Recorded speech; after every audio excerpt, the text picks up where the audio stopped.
Alrighty, what is up, everybody? Back again with more Spyro Any speedrun grinding. If you've been watching the VODs, type a letter G, or no, don't type 2 G's. Type a GG. Actually, no, type 3 G's. Fuck, just type a bunch of G's. We had 1 G yesterday. Now let's get like all the G's in the comments. As many G's as you can do without it being spam filtered. Maybe even put a few other letters in there too, just to confuse the YouTube bots. But yeah, many G's in the VOD comments today. Yes, what's up, guys? How's it going? Versified, Downcast Harp, Dick Butters. I heard a little sub thing right there. I think that was Fat Frogs. Thank you for the tier 1. Within 2 seconds of going live, Fat Frogs on the ball. Thank you so much for that, Fat Frogs. I'm gonna go ahead and pop out my YouTube chat here. What's up, Young Stove? We're here, and then we'll get into some practice. How's everybody doing today? I'm feeling pretty solid, you know. I'm not gonna lie to y'all. Feeling good. I slept in like extra hard today. You guys know I'm fucking always sleeping in every day like a degenerate, lazy bitch. But today I slept in extra. It was one of those days where, you know, I went back to sleep like several times. I was looking at my phone all morning and shit. But despite that, I feel good. Also, my breakfast was a bit bigger than it normally would have been. Partially because I was like in bed for so long. I was like fucking starving by the time I got to the kitchen and made my coffee and stuff. So I made my usual breakfast sandwich, ! Breakfast sandwich in the chat. If you know, you know. But right when I was like getting done crowning the fucking egg on the fucking sandwich, Sarah gets home with a bunch of fried chicken from Zaxby's. So I'm like, all right, you know I'm putting a fucking chicken tender on this damn sandwich. So just living like a true fat American today. So yeah, feeling good. Feeling good. Not hungover today either, like I was yesterday. So automatically just feeling in a better state than yesterday, I would say. Thank you for the good looks, Leonard. What's up, Juan Proper? Hey, Bex, Sailor Galaxy, Needles, Ali, good to see you. Yeah, I'll go through, Ali, I'll go through and make the timestamps for Magic Crafters tonight, I think. Because I'm assuming you're getting pretty decently through Peacekeepers. What's up, White Snowpaw? No more Prime, real sub hours, dude. Thank you for the 11 months, White Snowpaw. And by the way, 39 months from Fat Frogs as well. Thank you guys for the continued love and support. Hope you guys are doing excellent today. Let me get the fuck out of this level. Let's head over to, let's do some Wizard Peak. You love Zaxby's? Yeah, it was alright. Just normal ass fried chicken. Classic little chicken tendies. All these places like Raising Cane's, Zaxby's, like like Chick-fil-A, even like Popeyes and KFC, they're all basically the same shit, you know, like as far as I'm concerned. Now I know that's probably sacrilegious of me to say, because there are little micro nuances between each one, I know, but it's like, it's all just fucking chicken. Chicken.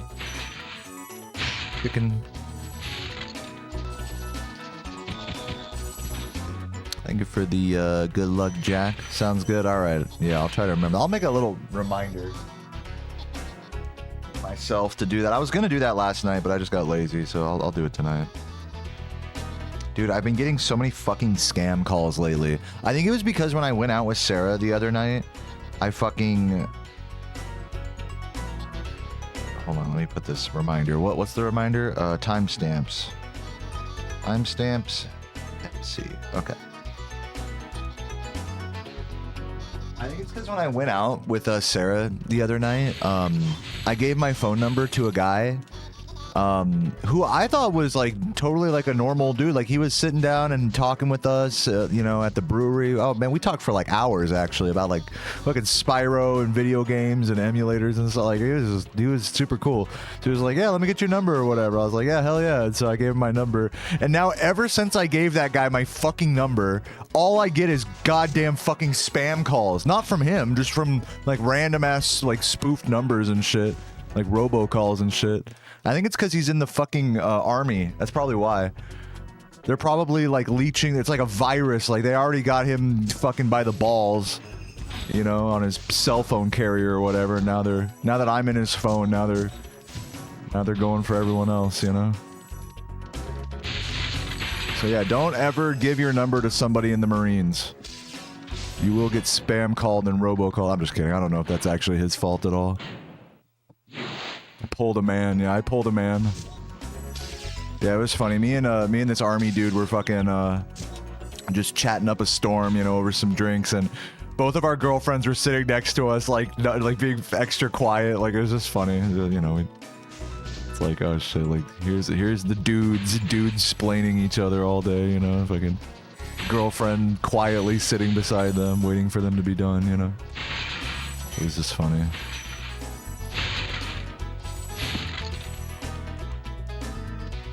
That sounds obnoxious. We were obnoxious.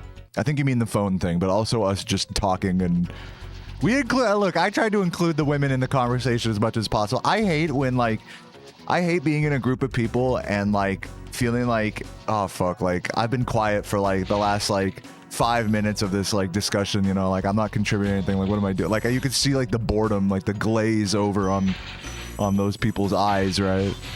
I like to include them.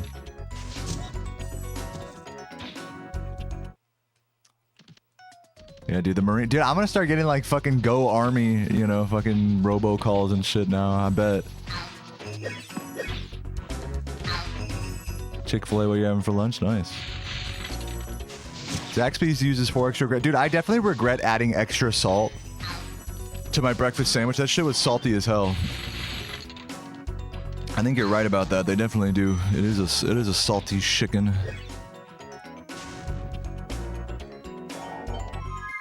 Get me out of here. Where are we going? Thank you for the good luck, George Wilson. I see you up there. Catching the start of the stream, probably the first time ever. Nice. You're a big VOD watch. Dude, thank you for watching all the VODs, man. Love you, George. And thanks for being here. Thanks for the good luck, JS. They didn't take anything but drove the car 60 miles and left their phone. Wait, did you get your car stolen? Fat Bro? Let me scroll through the chat. Oh wait, no, I can't because this chat doesn't allow me to scroll. Hold on, I'll go up in this. Did you get your car stolen? You got your car broken into. And you said they drove 60 miles? What the fuck? Well, I'm glad, hopefully they found, I'm assuming they found your car. You left your keys in the car. Now look, I'm not gonna victim blame you here or anything. But who leaves their keys in the car? Like, you know, hey, it's okay. You're still the, you know, I'm still empathetic. I'm not blaming you or anything. It's not your fault. What's up, cool perk? I'm always like morbidly terrified to leave my keys in my car because I've locked myself out of my car so many times doing that. Literally every car I've ever owned has been one of those cars that like you need to like manually lock it, you know, like because the key fob or whatever, the little clicky button on the key fob like breaks after a while, and so you have to manually lock the car every time. So if you leave your keys in the car and you like manually lock it on your way out, like muscle memory, and then it's like, fuck, now I gotta call the insurance, you know, and go get someone out here. So yeah, I'm like, I guess that's why I... Oh, dude, nice. Yeah, that's right. I forgot. Dying or talking to Tuco gives you zombie. I forgot about that. It's like a special kind of zombie as well, where you can still die in voids. I don't know. But yeah, forgot about that. I'm walking on water, Mom.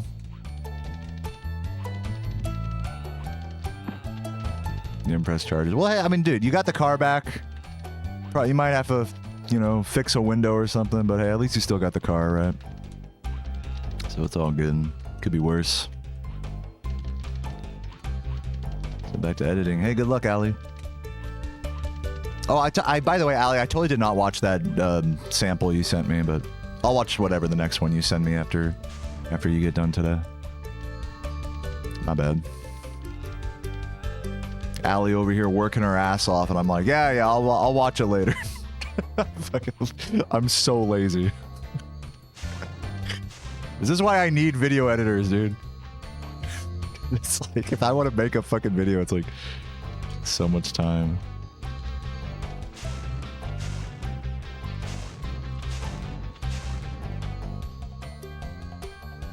Just slightly annoying. Well, I'm happy for you, fat frogs. Can only do thumbnails. Laws, you gonna be making more thumbnails soon? I'm literally, you can tell I'm running low on thumbnails. I had to stretch out one of those ones you sent me before. I fucking cut it off and then stretch it back out. It was funny. I told Lozzie to like use like a widescreen mod for emulator, but the thing is that by default the emulators have like a fixed aspect ratio. So like when you use a widescreen mod, it like squishes everything down. So she sent me like a bunch of squished ass thumbnails. It's funny. Makes the wizards and everything look extra funny. But thank you for that, Lozzie. No, you're doing good. I mean, now you know, like, it's all good. What's up, Grox? Thank you for the tier 3. No, I just appreciate any help at all. You're totally good, Lozzie. Come. Dynamox with the Prime, and yeah, once again, Grox with the tier 3. 10 months from Grox and 22 months from Dynamox. Grox says, hell yeah, and Dynamox says, stay beautiful, dude. Cheers. I got my coffee. I got my fucking, I'm gaming, do not disturb. Tell this shit to the pace pals, to the people asking questions when I'm on world record pace. I'm gaming, do not disturb. I mean, what I meant to say is, thanks for watching. Cheers, everybody. Yeah, I'm on world record pace right now. Fucking yo mama. Green Mountain coffee. Yeah, the stuff in the Keurig, like those are like the little Keurig pods, right? I've seen Green Mountain before.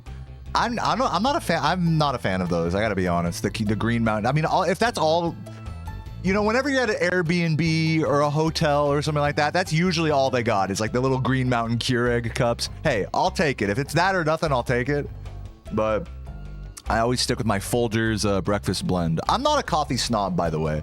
You know, I have very cheap taste in coffee with my Folgers, but hey, man, it's better than, you know, fucking having a $500 espresso machine and hand grinding elephant turd coffee beans into the perfect paste that I then, you know, squeeze between my butt cheeks to add an extra layer of anal scenting, you know. At least I'm not that far gone about it. Yeah, it's good to have cheap taste in coffee. Less anus in the mix. Yeah, maybe one day. Maybe one day I'll elevate to the anal blends. Fet Man with the Prime. Thank you for 24 months. Congrats on the 2 years and congratulations on the rainbow badge in the chat. Feel free to post a message and swag out. Everest asked, you're not a speedrunner, but you're curious. Is it harder to learn technical movements or routes? Harder than what? Like, is it just hard you're asking? Yes. This is a very hard hobby to get good at. If you're looking for an easy hobby, actually, you know what? I'll say this. Depending on what your goals are in speedrunning, you can make it as easy or hard for yourself as you want. If you're not trying to be fucking Mr. Good, you know, progressing every day type fucking Sigma grind set mentality, if you just want to fucking romp around in a Discord call and blind race like A Bug's Life on PS1 on like a fucking emulator with a second and a half of lag and just joke around and have some drinks and party with your friends, like that counts as speedrunning. That absolutely counts and is a valid way to enjoy the hobby. And that's not hard, you know. You can keep it like not hardcore if you wanted. What's up, Mark Rossler? You watched the Saboom analysis. Good luck, have fun. I love you, man. May the rap be my favorite. Thank you, Mark. And thanks for checking out the Saboom analysis. I was a dumbass and forgot to add the link to. I said in the video multiple times, like, all right, I'm linking Saboom's run down below. No link, like for the whole first day. Okay, now it's linked. We're good. Classic YouTube moment. Dude, they don't let you. This is the stupid thing. Like, you should be able to schedule a pinned comment. You cannot write like a pinned comment on YouTube until your video goes public. You can't comment on private videos. I guess you could unlist a video and then make a comment. I guess that's the strat. I don't know. Anyways, let's go to Beastmakers. Yeah, welcome, Laura. Pepper jack cheese. Dude, I like pepper jack cheese. I think that's pepper jack is slept on. You do actually taste a little bit of the pepper in it. You do taste a little jack, if I dare say. You prefer energy drinks over coffee. Coffee makes you feel weird, but energy drinks don't. Like, I've never heard that before. That coffee makes you feel weird, but an energy drink is like fine. Like, because I know some people that are just like really sensitive to caffeine, so coffee or energy drinks or whatever, like even like tea, like makes them feel like really jittery and stuff. I definitely get that. I'm not like that. You know, I've been raised on soft drinks like a true American, so I, you know, desensitized.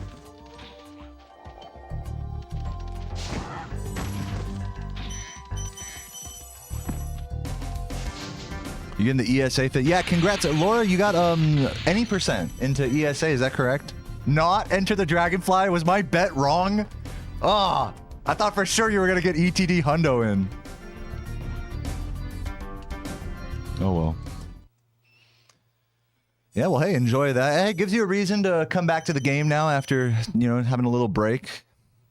You're looking forward to kind of grinding it out again, or what's the vibe? You gonna be like, are you gonna be on that like commentary, like practice grind, like type thing, or you gonna go for like new PB? What are you thinking? Obviously, you know, nothing's set in stone yet, and you're gonna probably just get your feet wet to start, I'd reckon. Let's see how you feel. I remember actually, because when I got like 120 into like, you know, marathons in the past, it would be like, you know, I'm already grinding the category a bunch. So if anything, what I would do is I would like not play the game as much, you know, leading up to my run.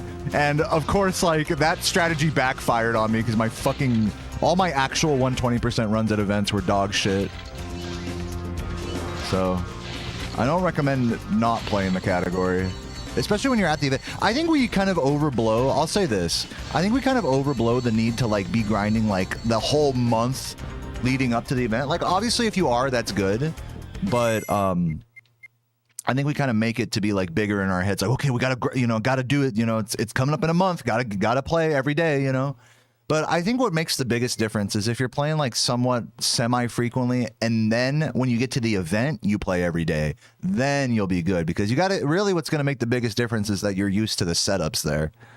And that was what I fucked up by like playing a bunch before the event, and then when I get to the event, I just chill. No, you want to do it the other way around, I feel like, if you want to like have a good run. That's my advice. But maybe you don't want to have a good run. Maybe you just want to party and just talk and have a good time and joke around. That's totally fine as well. Elucidark, wow. Thanks for watching, man. The good vibes are contagious today. Thank you, Hero. You're contagious. I'm getting sick already just looking at you. No, I'm just kidding. You're beautiful.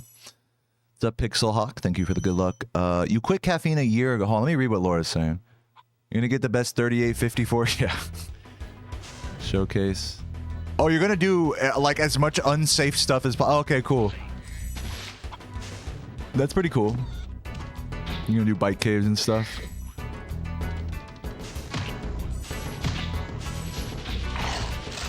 Bike caves, Nestor skip, like what else?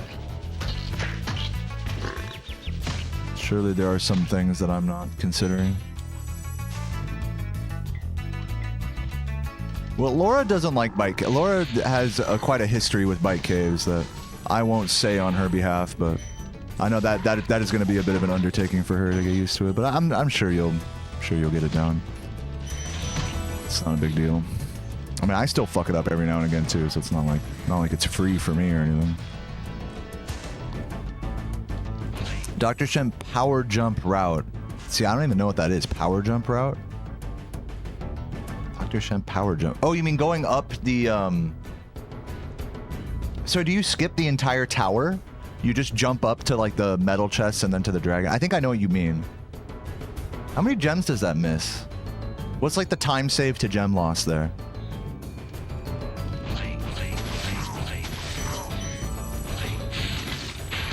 It's a little platform at the start. Oh, you're just talking about getting on to the thing right at the start early. You're not talking about jumping up to the ending area early, like past like the mamas, like to the metal chests at the end of the level.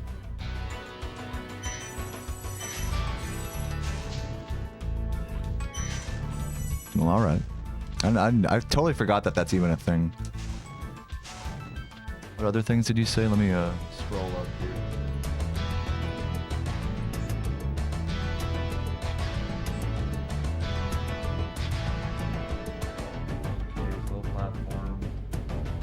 Alpine 7 gem skip. What is that? Alpine 7 gem skip? Oop, don't do that. What's up, Craig? I'm sorry to make you explain all this, by the way. If you want to just reference a run for me to go watch, that's fine.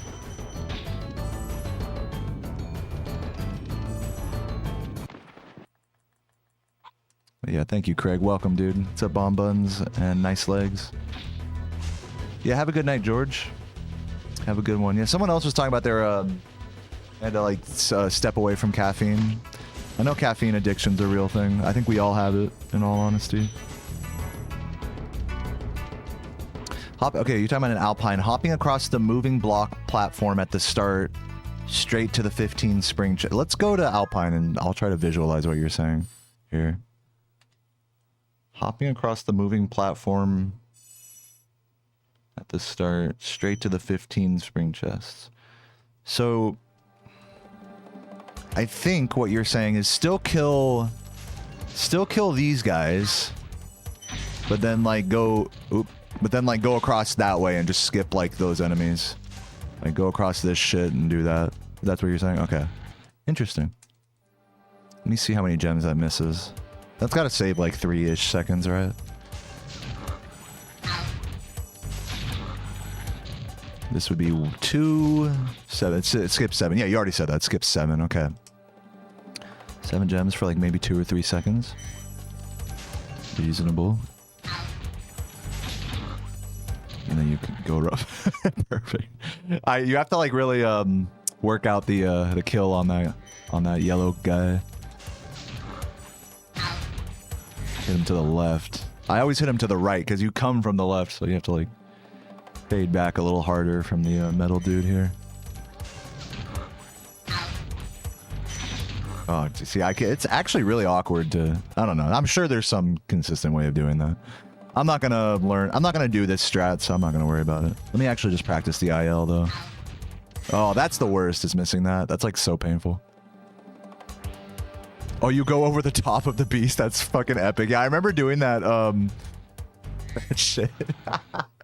I remember doing that, on the gem shuffler. You have to make the guy... This is so funny. To get the gems on top of this, you have to make him go through here, jump over him, and then get squeezed there to, like, bounce on top of this. I remember that took me so fucking long to do.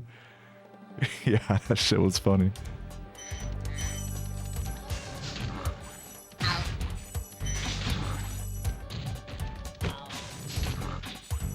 And that wasn't even, like, the hardest gems in the level.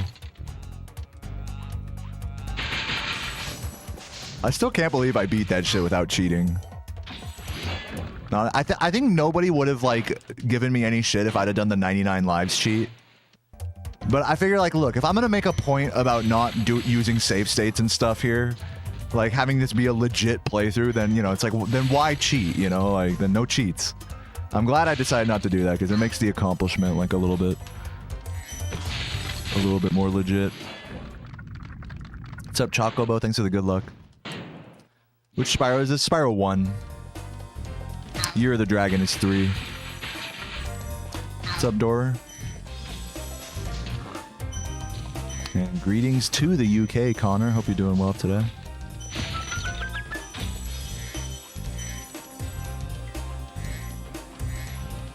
Come from the left. Yeah, true, Michael. Hi, Winter Shrub. Cute little peepo. Cute little Bebo.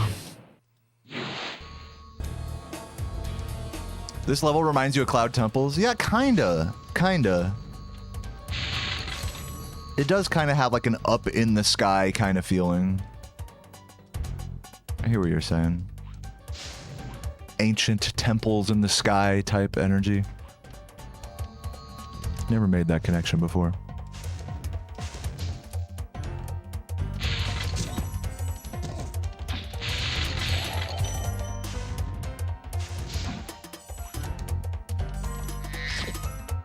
Boom, doo. The infinite. Oh yeah, no flop, just chilling. Okay, where am I going? I think let's just do some rats. Let me try a mama or two real quick, and then let's do some rats, and then we'll do a run. Thank you for the good luck, Nico. What's up, Lead the Pwn? Thank you, thank you. 2 monsters a day and it was causing headaches and muscle spasms. Yeah, that's too much. That is too much. But yeah, I drink a whole pot of lightly brewed coffee every day. And sometimes it's too much. I don't get like muscle spasms or anything like that, but I'll get like a headache. You guys ever get the caffeine headache? I'll get that sometimes. Speaking of which, cheers.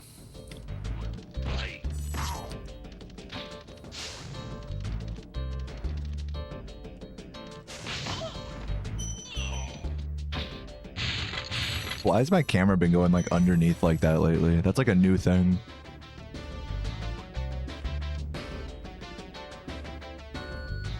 What's up, Resident Evil? Welcome. Thank you for the good luck. I see you finally found my, I saw the comment on my Resident Evil 4 playthrough. Glad you found that. Figure that's right up your alley. What's up, Dark?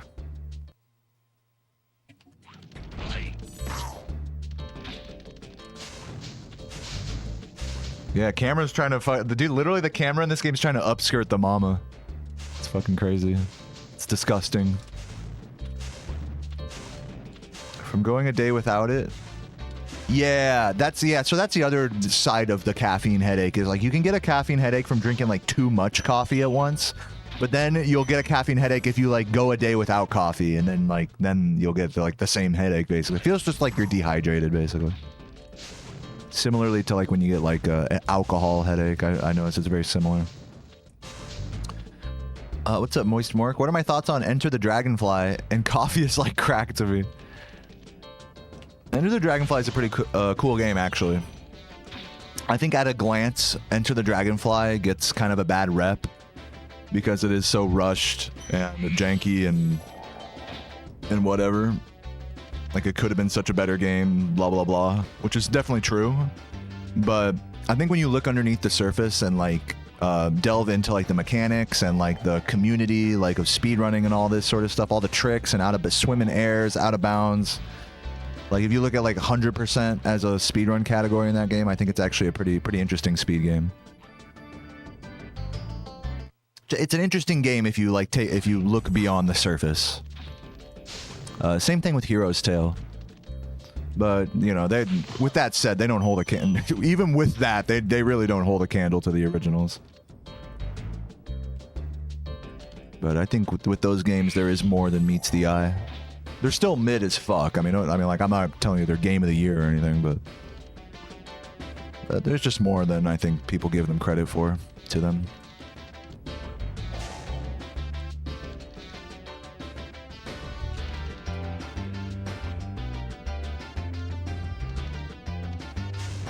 My favorite shampoo? Dude, I have been using, I forgot what it's called. It's like a eucalyptus flavored smelling shampoo.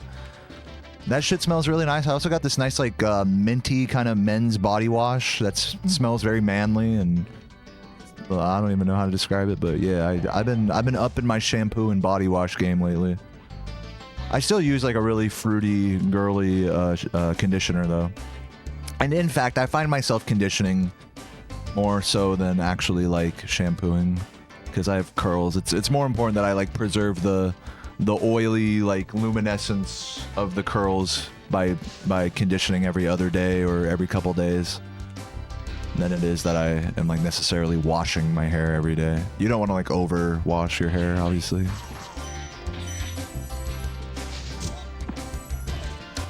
Use tar scent. It's like kind of like the body wash and shampoo I'm using. They kind of have that pine tar smell to them, or pine sol, or whatever it is, which I really like. That it smells very fresh to me. It doesn't smell like some like fake ass orange or something, you know. Ukulele shampoo, yeah, it plays Jason Mraz for you in the shower.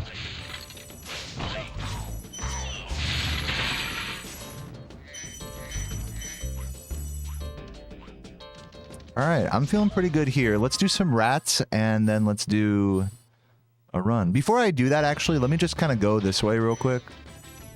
Yeah, I need to make sure that I'm doing a... when I go here, that I'm doing jump charges up this, just to go a little quicker. Because I'd been trying to, I think, skitter, which kind of works. I don't know. Doesn't really matter. Let's go to nasties. It's a Nexus. And then we'll do a run. Dove products are good. Yeah. I mean, I'm not picky about like shampoo and stuff like that. I'll use like, you know, whenever I travel, I'll just use like whatever they have at the hotel, whatever cheap shit they have. It's not that big of a deal to me.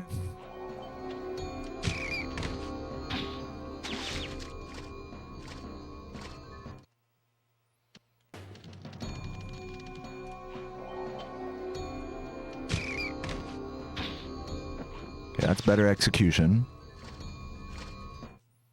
Laura, are you semi-retired? That's a fucking funny question. I don't know if you intended that question to be as hilarious as it was. What's up, Blowhard? I mean, Olekja. I'm sorry, I read the message first. Dude, Blowhard, real Blowhard in the chat. I don't believe okay, I already read that. Alright, anyways. What's up, Glauto Blop? Dude, yeah, actually, like, hotel soap, I actually really like those, like, tiny, like, small, free hotel soaps. I'm a big fan of those. The shampoo and conditioners are usually, like, really watered down and shitty, but it's, you know, it still works. NVIDIA body wash has a fucking graphics card in it.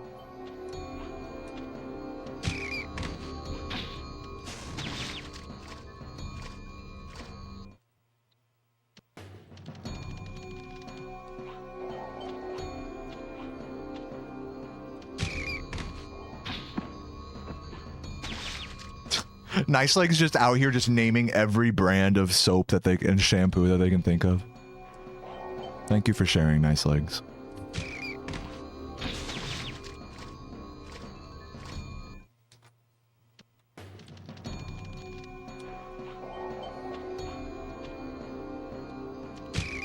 Yeah, since you mentioned Arm & Hammer, dude, the fucking Arm & Hammer kitty litter, Clump and Seal by Arm & Hammer. If you're not using that kitty litter, you're fucking up.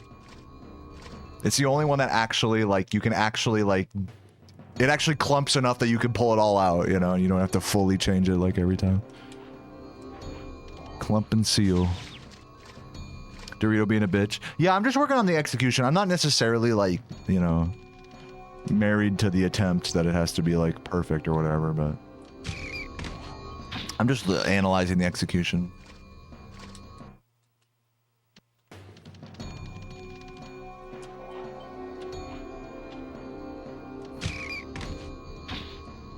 Like, that was good. Have we heard about Chipotle going downhill? No, tell us about it, Michael. We're dying to know. Actually, I think I have heard, like, people are just, like, complain. Dude, this has always been a thing. I don't know why this is, like, a new thing to people. Chipotle has always been under fire for not giving you enough food. Like, when is that? How is this a new thing? Because I've seen that too, shorts about, like, dude, Chipotle's really fucking up. They only give you a little bit. Dog, it's always been that way. Like, maybe you were lucky and went to a spot that, like, had a, you know, that gave you more than they were supposed to. But it has always been that way. The actual way that they're trained at Chipotle, it's been this way for years, is that they're supposed to give you exactly one scoop of, like, the tiniest scooper ever of rice and beans, then nickel and dime you, and then, okay, $18, please. And then people are like, oh, this is such a ripoff. Dog, you're at Chipotle. The fuck? Go make beans and rice at home if you want, like, good value. What the... like, the fuck? There are so many... The guys, let me just tell you this. To the Chipotle connoisseurs in the chat. I love Chipotle. It tastes great. Sarah gets Chipotle sometimes. But it's definitely a question of convenience over value, you know? It's like, you get Chipotle not because it's, like, a good deal. You get it because it's easy and it's quick and it's right there and it's somewhat nutritious, you know, compared to fucking McDonald's or something.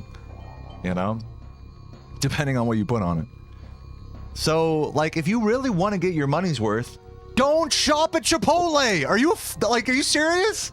You're gonna be, they're not giving me enough. Like, dog, go fucking make it yourself if that's, like, a problem, you know? Like, there are so many good copycat Chipotle recipes online, and they're so cheap. For like 20, 30 bucks worth of ingredients, you can make yourself 10 Chipotle bowls. Like, just as good, if not better, than the damn place. So yeah, like, this whole thing with, like, I've seen what you're talking about, Michael. People are like, oh, they don't give you enough at Chipotle. It's like, fucking boo-hoo, dude. Welcome to the real world. These fucking companies don't care about you. I'm not sure if you realize this. They want you to starve and give you their money. I'm not sure if that wasn't clear already. Oh, Chipotle is going downhill, bro.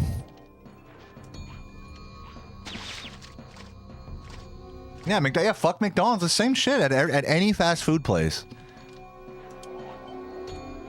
There was a time where fast food was, like, a valuable option for people. That it was like, okay, this is actually cheaper than going to the grocery store. Those times are behind us, everybody. I'm sorry to tell you. Unless you're min-maxing, like, the fucking Taco Bell app and shit like that, then you're, I mean, just get beans and rice at the store. Get some fucking canned fucking shit at the store, you know? If you're really trying to save money, you know? I'm sorry if this is like a annoying wake-up call to those of you guys who love dude, I'm right there with you guys. I love Chipotle, I love McDonald's, I love fast food. But I'm not kidding myself for a second that they're gonna try to fucking give me, like, they're gonna try to charge me like 10 bucks for half of a fucking sandwich, basically. That's what it is. You're lucky if that's not what happens to you every time, you know?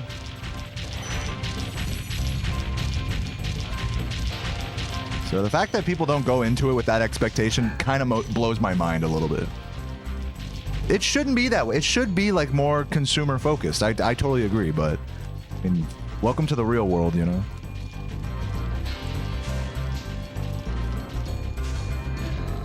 Anyways, let's do a run, shall we?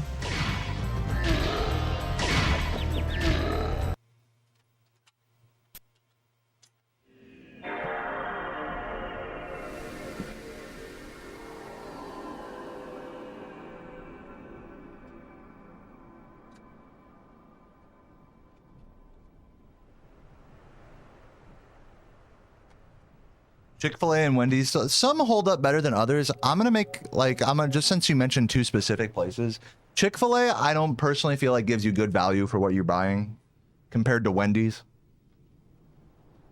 But even then, both of those places pale in comparison to buying and breading your own chicken breast, or buying, like, I'm gonna make hamburgers with Sarah tonight. I'm gonna cook up like 6 burgers for like $5. Like, think about that. I bought a fucking little thing of ground beef for $5. Buns, $2. Some veggies, $2. Oh, $10, and we're making like fucking like multiples of what you would get at Wendy's, you know, so, and if a higher quality as well, from the comfort of your own home, you know. So there's no, like, to me, there's no even like arguing that it's like, okay, well, this place actually Wendy's has got the best value. It's like, dog, just make it like it's always going to come back to just make it yourself if you really want to save the most money. But, you know, not everybody has, I'll admit, not everyone has the time. You know, it's a convenience thing. You're paying for convenience, you know, and that's okay. There's nothing wrong with paying for convenience, guys. But let's not fucking kid ourselves. Like, we're getting a better deal than just making it ourselves, you know? 3, 2, 1, go.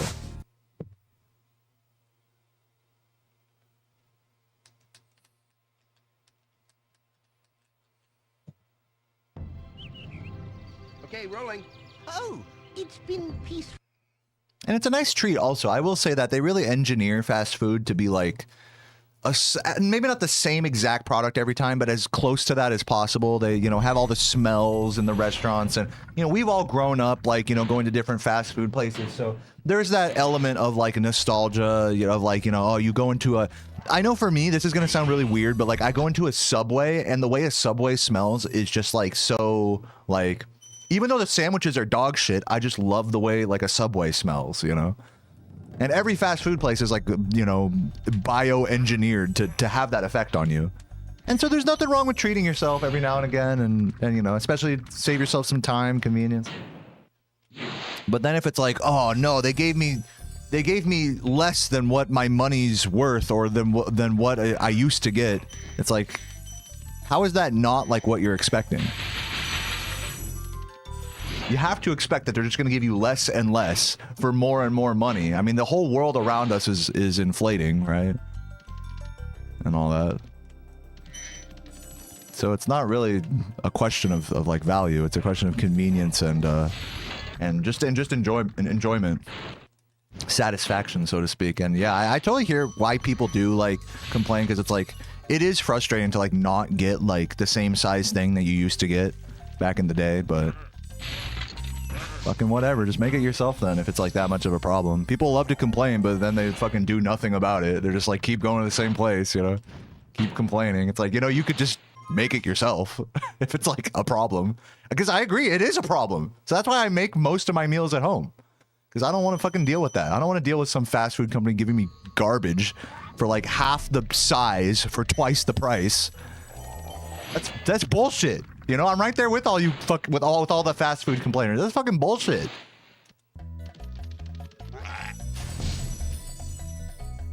You know?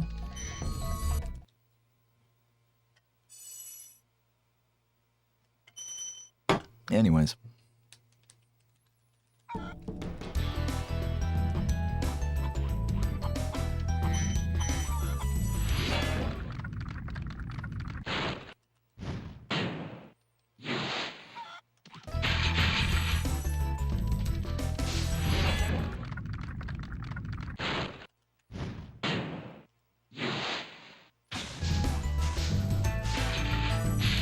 Oh shit, rip 10.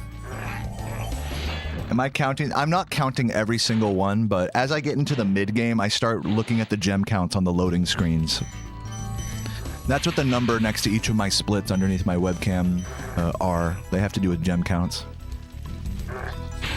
But no, I don't check every single one, nor do I like really, you know, account for every single gem. I do pay attention to when I miss big gems. Like I missed a yellow, so, you know, in my head I have like a, you know, a running, you know how like in blackjack they have like a running count and then a true count?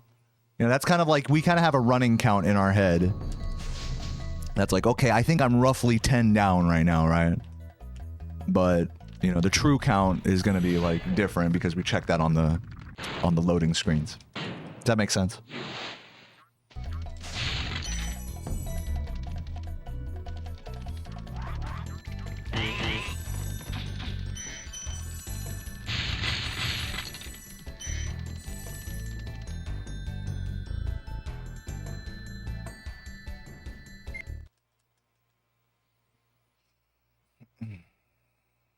Yeah, exactly, Bandit.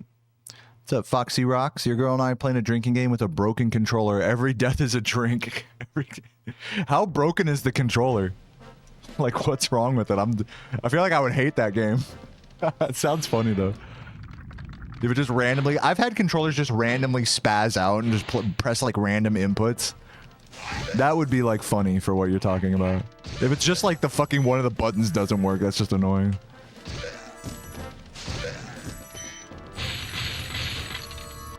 Sticks hard right. Yeah, that is annoying.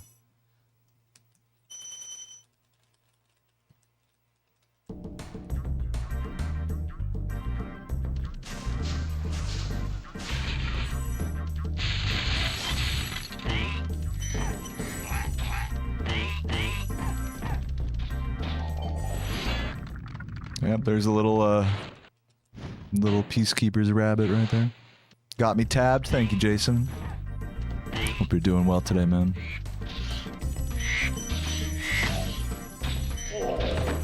Mr. Green there.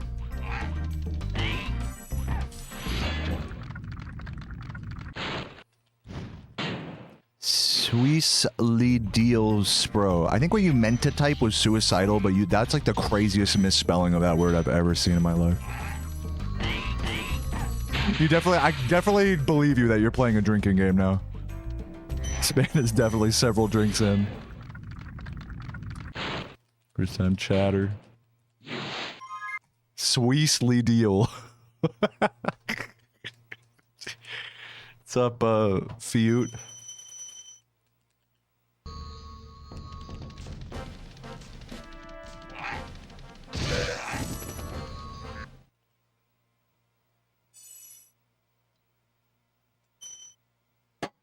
Cheers, everybody. Thanks for the good luck, Kale. Dude, kale and beef is like a really, really good mixture, actually. Really healthy.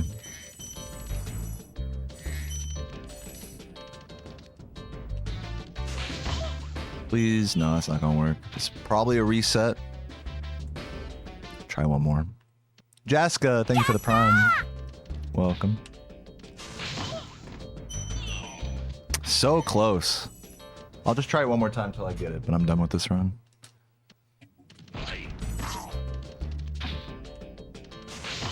Yeah, ooh, that's gonna work. Okay. Try it once or twice more. It's impossible to respond to this question. How long will I think it takes to get to the world record if anyone else does a lower time? I mean, I'm glad you acknowledge that that's kind of an impossible thing for me to like give a definitive answer to. So you're saying so let's take the second part of your question out. How long will it take for me to get world record? Let's just go with that. Let's just say the record doesn't change. It stays 37:15. All right, just hypothetical. How long will it take me to get that?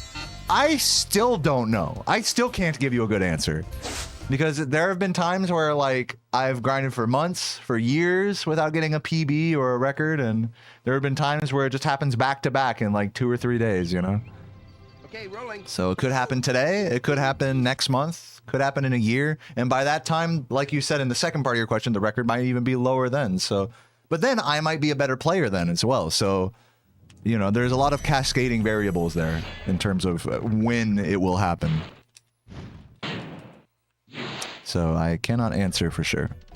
All I can say is that I'm in no rush. I'm not trying to get it like right, you know, like it has to happen like in X amount of time. Some speedrunners put those sorts of restrictions on themselves, like, okay, well, I get this many days to play, you know, this week or whatever for, you know, time off work. So I have to get it this weekend or whatever. Or there's another player that's really good, like Ash in my case. So I got to get it before they lower it to a point that I can't, you know. So a lot of times we'll put like time pressure on ourselves like that. But it's, for me, I don't like doing that. I don't like having, I like being intrinsically motivated to play this game. And part of that means not putting external pressures on myself like that. It's just a preference for me. So by my estimation, I have all the time in the world here to get world record. And in fact, that is true. And I will take as long as I fucking need to. And that is my answer to that.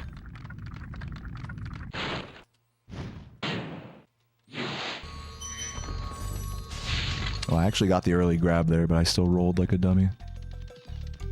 The rare 1 in 100 gem RNG. Yeah, thanks for the good luck, Kale. What are the kind of improvements I'd have to undertake to beat the world record? Well, I can beat the world record with my current strategies and I think level of play. I think I'm capable on a good run of getting low 37 1x. So I don't need to necessarily like improve more to be able to get world record as it currently stands.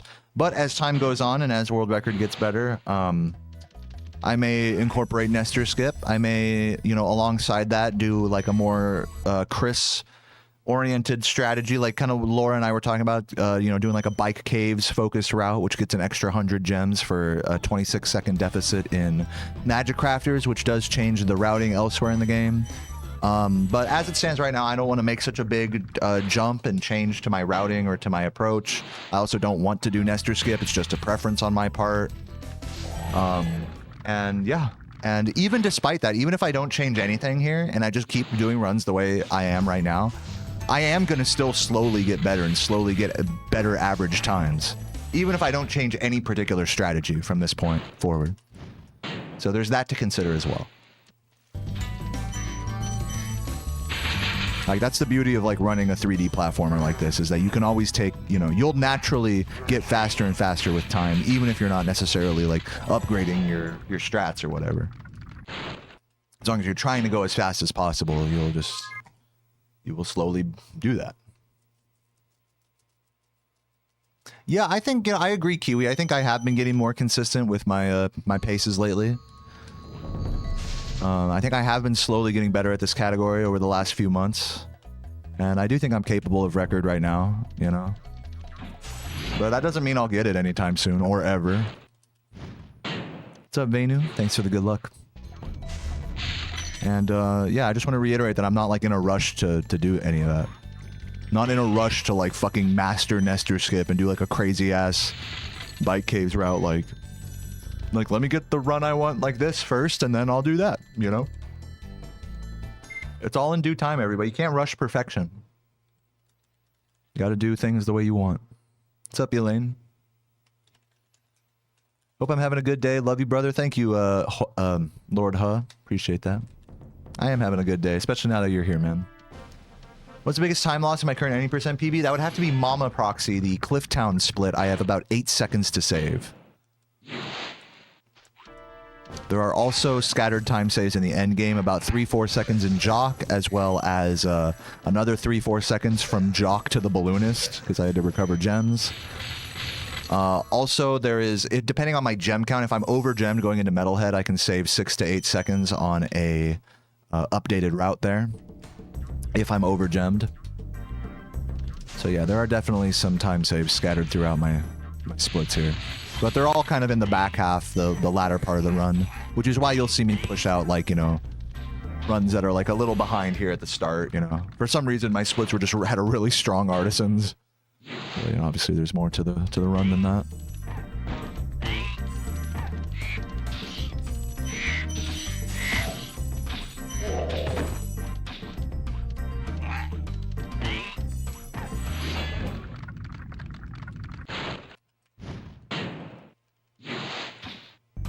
What's the best thing about my future run that will be world record? Where are the time saves in that? Good question.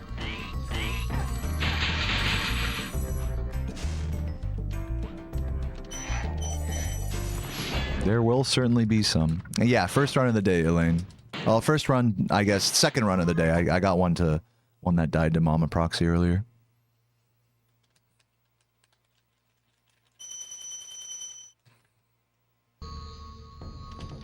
Marco Pierre White. Yeah. Pretty cool chef. Cool Norse stockpot user. Time saves in the burrito speedrun. I mean, I don't know. I went spoonless. As far as spoonless goes, I think it's pretty good. Sellout who? Marco Pierre White? Yeah. But whatever. He's allowed to be a sellout. It's like same thing with Gordon Ramsay, It's like, sure, they have these like big fucking restaurants, chains and whatnot or whatever, and paid advertisements and all this. But if you think about it, they've had careers for like many decades where they're just like in a restaurant, just grinding hard, establishing their reputation. So like they don't have anything, from your perspective of, you know, Marco Pierre White putting a North stock pot and everything, you know. It's like, man, what a sellout, you know. It's like, dog, he has like, he's already been there and been like respected and all that. He doesn't have anything to prove to anyone anymore, you know. I feel the same way in speedrunning, where like, you know, I already have really strong PBs and times in these main categories in Spyro 1. I don't really have anything to prove at this point, like. So in that way, I'm sort of on extra credit mode. I feel more free to just play the game how I want, and if that nets me a world record, that's great, you know. And if not, that's fine. That's another part of the reason why I'm not so like in a rush to get record or anything. Like, I've already proven myself, you know. Like, there's no need to, like, you know what I'm saying? Okay, rolling. Oh, it's Also, I will say, like, chicken bouillon powder is like pretty fucking good. It helps with a lot of dishes, unironically. So in Marco Pierre White's defense. Oh shit.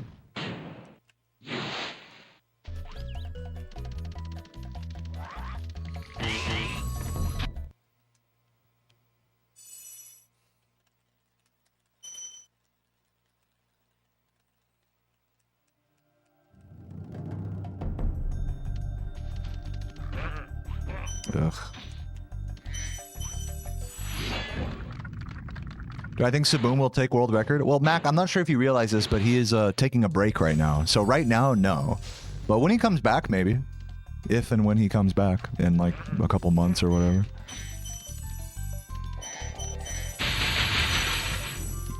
I'll say this. I don't think he's going to take the record anytime soon.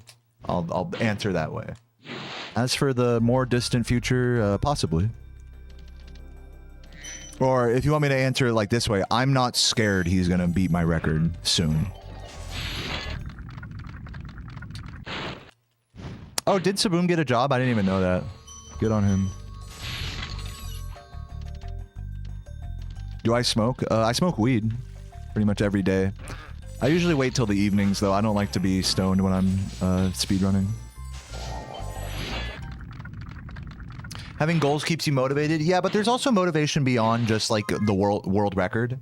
Yeah, world record is one goal, but another goal is to just improve my time. Another goal is to get just a clean run regardless of the end time. Another goal is to put on a fun stream and to enjoy myself and grow as a person alongside the game. You know, emotionally work through what I'm feeling as I play and feel like, all right, I really grew as a person today while I played. I know that might sound like some hippy dippy bullshit to you, but that is one of my motivating things when I'm playing, is like, I want to be like the best version of myself when I'm playing, regardless of like the gameplay itself. I want to feel like whole and like I can just, you know, like centered emotionally. So those are all like motivating things to me. It's not like it's just about world record. I don't need world record to motivate me. Is another way of saying that. World record alone to motivate me.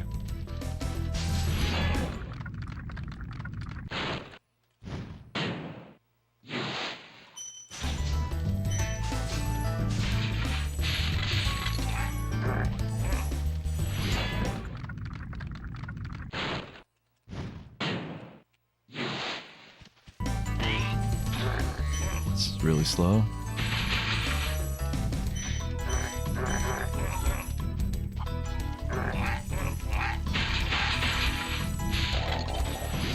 Doom or CTR, you can play stoned, but Dr. Mario, no way. Well, there you go.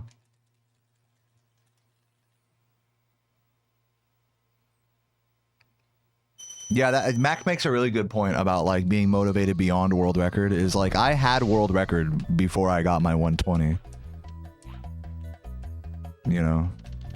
So if world record was my main motivator, then I would have put 120% down before my actual final PB that I have. So you gotta have things that motivate you outside of, like I said, you gotta have intrinsic motivators and extrinsic motivators. Or you gotta know what your motivators are, I think.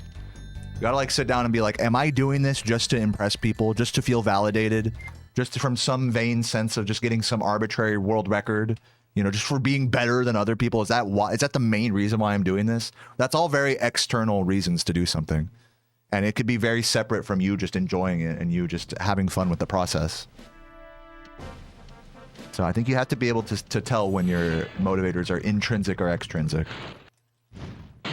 If you just play because you feel like you're growing as a person alongside the game, that's a very intrinsic motivator.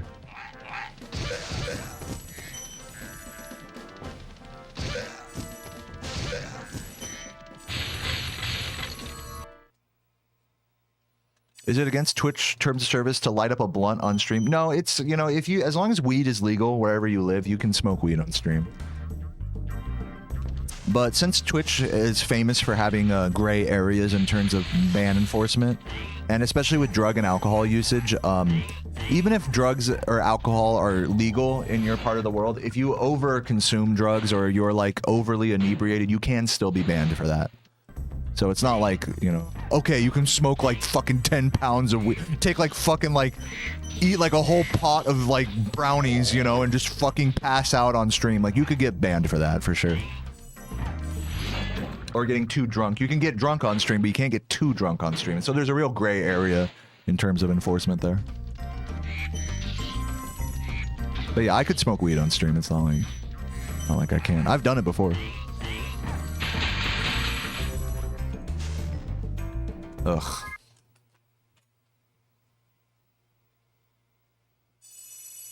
Why does Twitch care? Because Twitch doesn't want liabilities.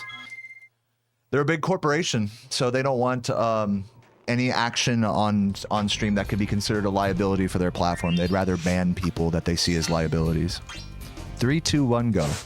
Whether the actions they do on stream are legal or not, if they're considered controversial enough that they could get the hosting website in legal trouble or scare away advertisers, then that is reason enough for Twitch to ban someone. I'm not saying it's right, you know, or anything. I'm just saying that's how it is. That's why a platform like Kick is so interesting, is because, you know, they really invite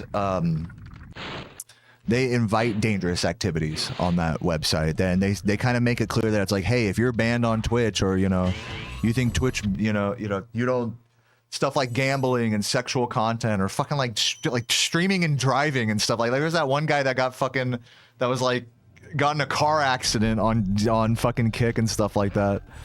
It's like, that's why that platform is kind of unique, is because they kind of disregard the liability aspect of hosting a streaming website that Twitch and YouTube are highly strict about.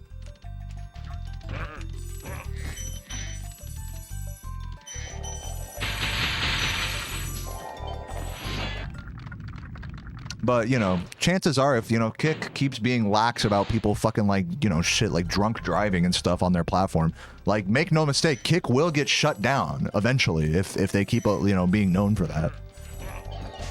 So everyone's walking a delicate line here, both the creators and the platforms that host the creators.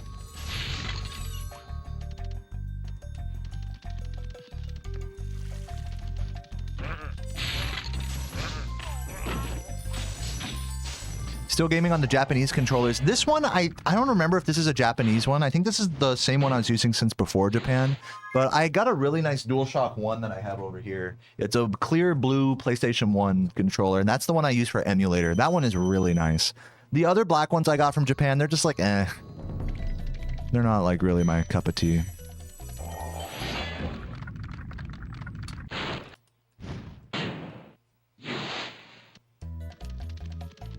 420 talk. Yeah, we love weed here. What's up, Getro? Thanks for the good luck. And someone fire a gun at someone on Kick? Yeah, probably. What's my favorite strain? I do not have a favorite strain. I'm not the type of guy that, like, gets really specific about what type of weed I'm smoking. In fact, I would rather the weed that I consume to not be particularly high grade. I'd rather smoke, like, you know, like what you might call mid-shelf weed. Because then I don't have as much anxiety. I just want to be a little stoned. I don't want to fucking have a panic attack, you know? I'm gonna reset this.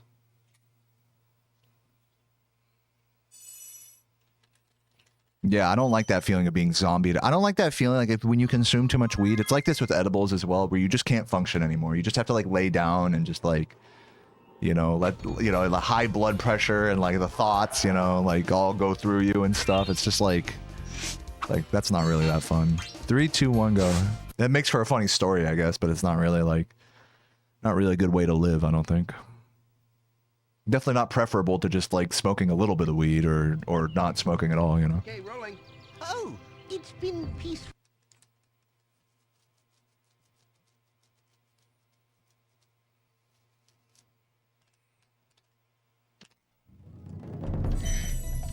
Yeah, I guess you could say that, Bandit. You got a 24 IL in passage, congrats. What's that on like the leaderboards? Is that like a podium or something?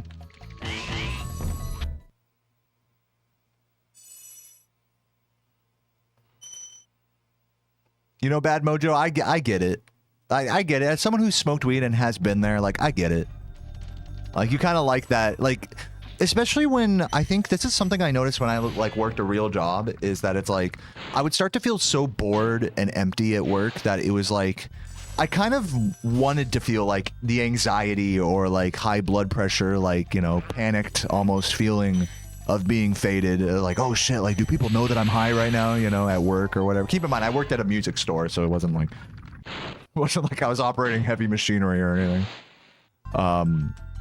So like, I get it. It's like, if there's a lot of like boredom and tedium in your life, it's like maybe you kind of want some of that anxiety a little bit.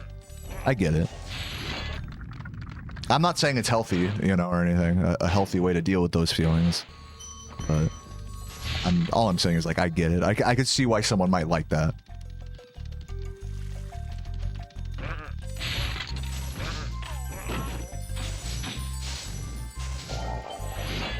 Yeah, I know. Driving a 16-wheeler to Clifftown, running over all the mamas and shit. Get out of my way, I'm stoned. By the way, shout out to Jaska for the Prime. I think maybe I shouted you out earlier. Also, Fetman and Dynamox. I think I shouted you guys out, but I just wanted to say that again in case I missed it.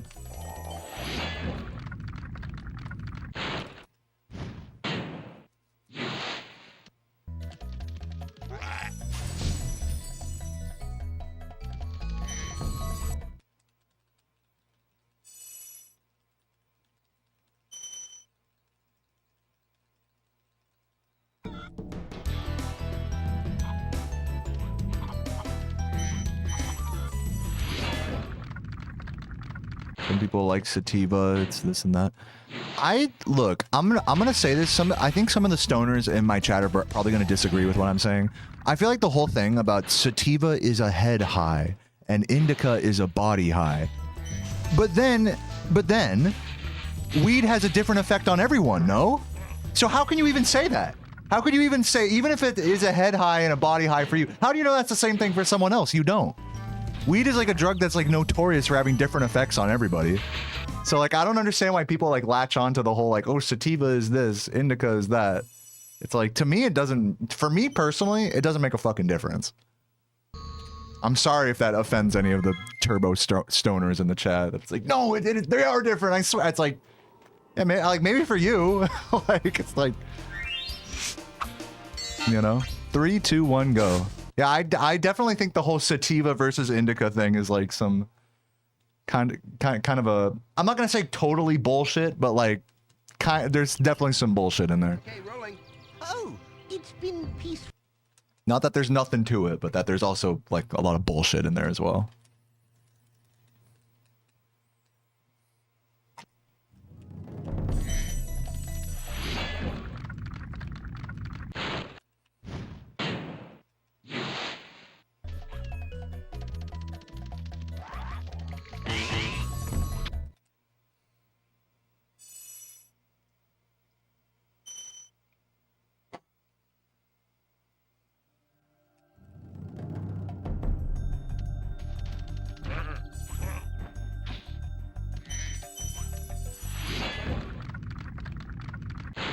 I tried Delta 9 gummies. I think I have. Yeah, I think I tried Delta 9 when I bought weed in Washington or wherever GDQ was. Baltimore? I forgot. I didn't even realize I was buying Delta 8 or 9 or whatever, but that was like what was legal in that place, I remember. I learned after the fact. I was like, oh, wait, what? But it was fine. Yeah, it was like not as strong, which is like, as you guys know, that's like what I prefer. So it worked out.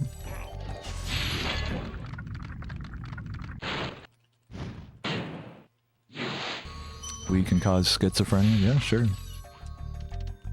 Like, let me just say this. Like, smoking weed is not good for you.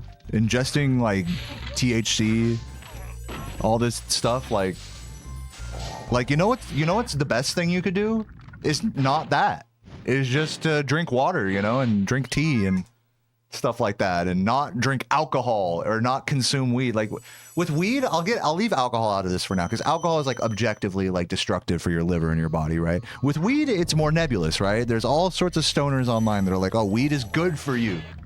Weed cures this, weed cures that, and they're not wrong. You know, weed has definitely helped people with conditions and stuff. But I don't have cerebral palsy. I don't have cancer. So it's not curing that. It's not curing anything for me. It just makes me feel different, and is basically just me inhaling smoke or vape or whatever into my lungs.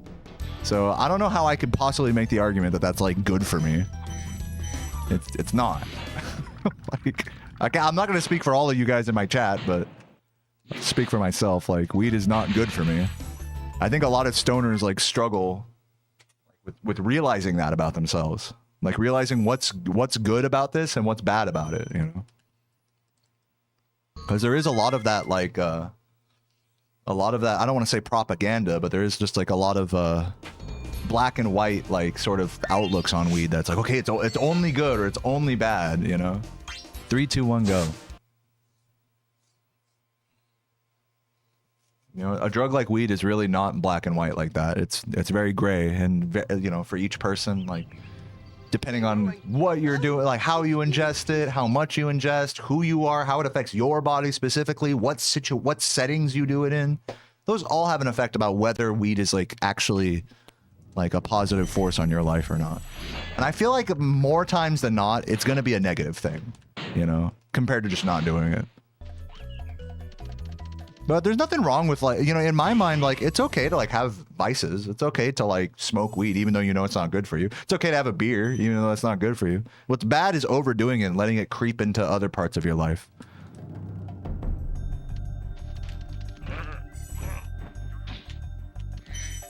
So that's all I try to do, is just try to have some degree of moderation. But I'm not kidding myself for a second, like, oh, weed is good for me. That's bullshit for me. Even if it's true for someone else.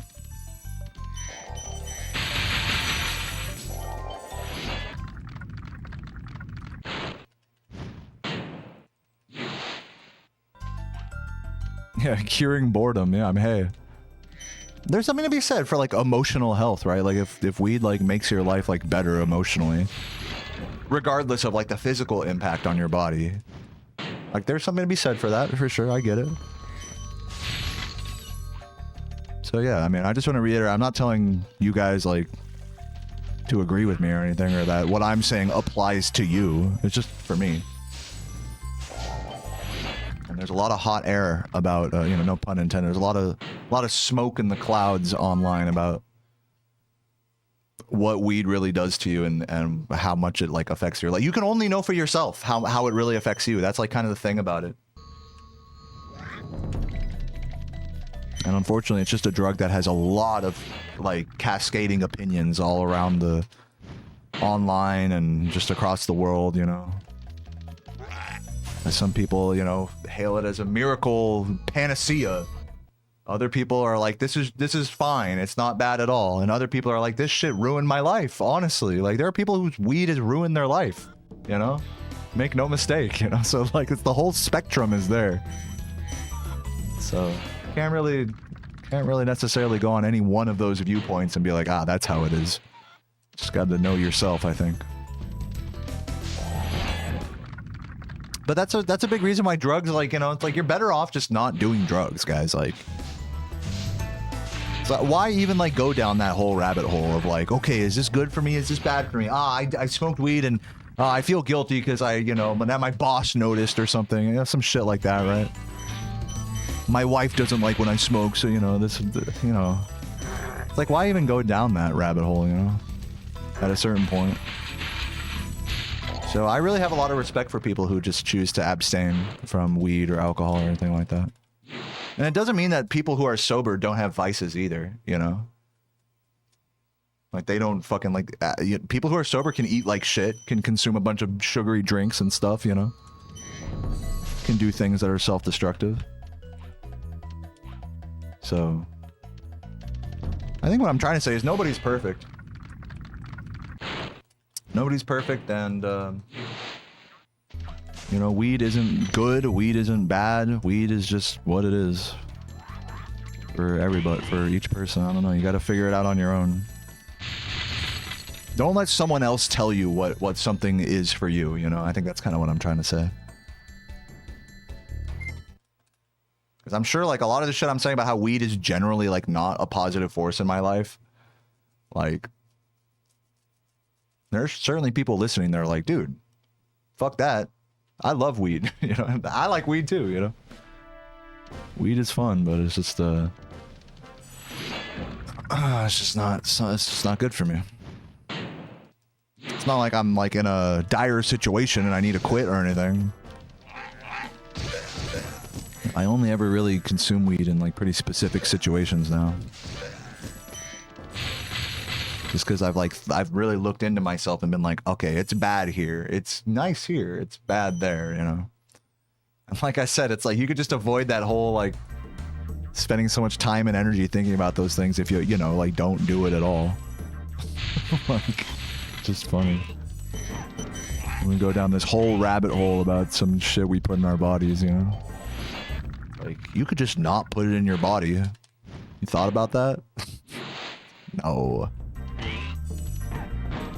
I think one day I will get there where, like, I think right now, like, and I shouldn't think this way, but this is just kind of how I feel, is right now I don't exercise enough. I eat in a calorie excess. I eat really nutritious homemade food, but I don't, like, you know, I'm not, like, keeping a lid on it or anything. Like, I'm getting fatter by the day, you know?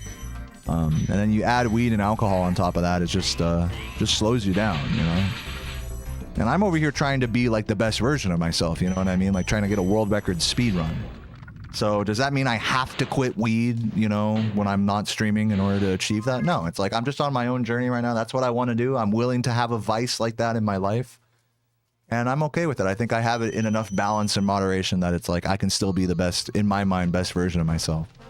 But with all that said, there's probably going to come a tipping point in my life, like in the next few years, where I'm like, you know what? I'm wasting too much money on beer. I'm too fat.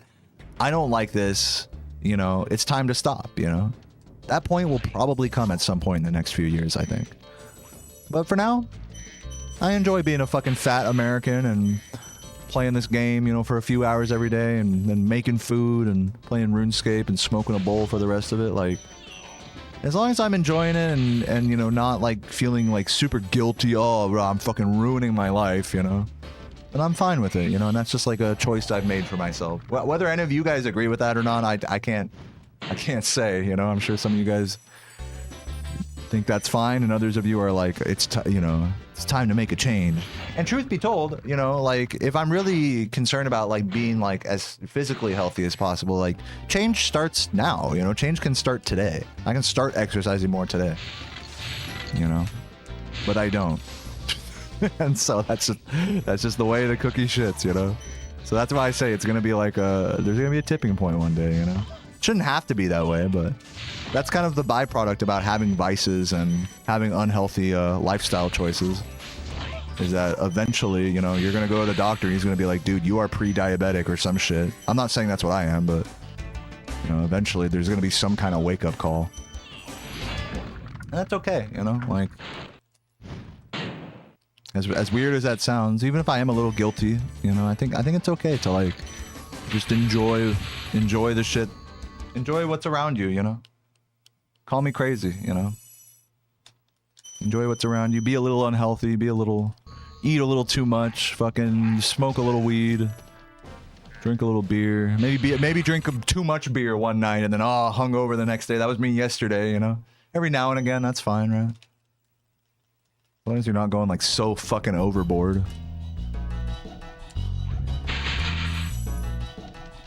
And then and then I feel like once I'm done with that, I'll know, you know? Once I'm done fucking around with that, being hungover for the millionth time, or, you know, having a fucking, I don't know, panic attack smoking weed, I'm gonna be like, man, fuck this, you know? But I'm not there yet. I know that. I'm not there yet. I like, you know, there's still, like, I still think of, like, things like weed and alcohol and eating a shit ton of food. I still look at them, like, very positively in my life. And I think that's, like, those are perhaps the foundations of addiction, perhaps. So, who knows where my future will take me.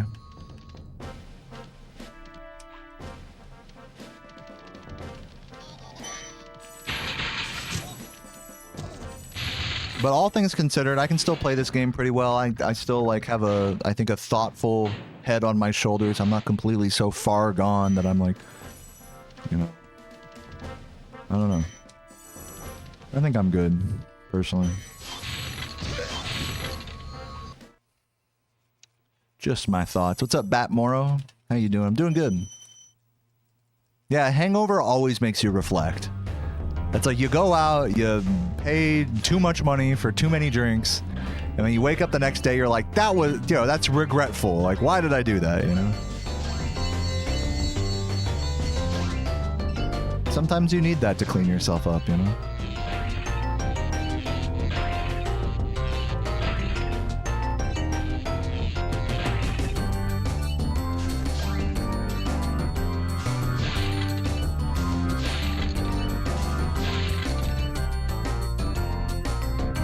But I don't know.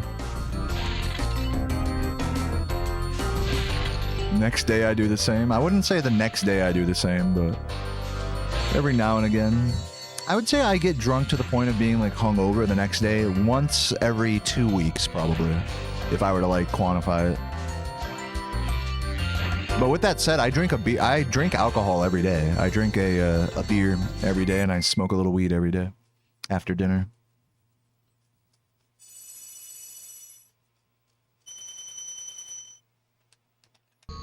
So am I dying? Am I killing myself doing that? Am I absolutely fucking up? Some would say yes, others would say live your life. You know, there's not an objectively right answer. It's like, what do you want out of life type of thing. Yeah, Sailor Galaxy has been going super ham on the spinning Spyros, and I ship it. One day I'll be, you know, so far gone in this hobby, and I'll remember that Sailor Galaxy was spinning. One day nobody will spin. Wasn't talking exactly about to you. Oh, I didn't. You think I'm talking to you? Is that what's happening here? Sorry, I wasn't. I thought I was responding to you. I think there's a miscommunication here.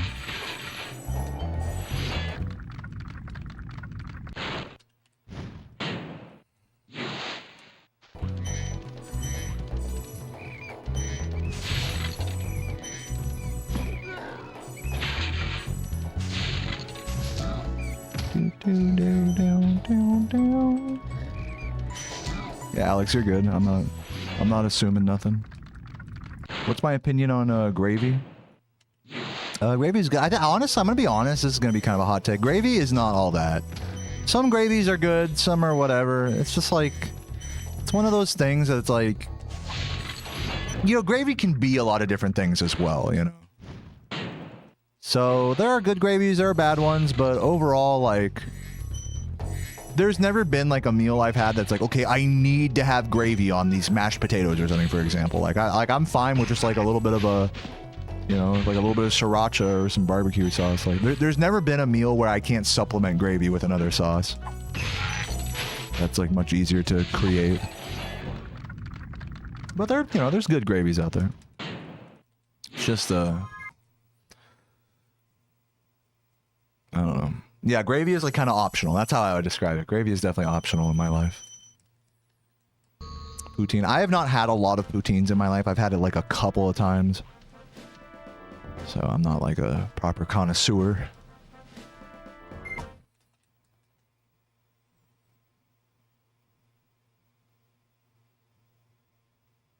It's all from Magic Crafters.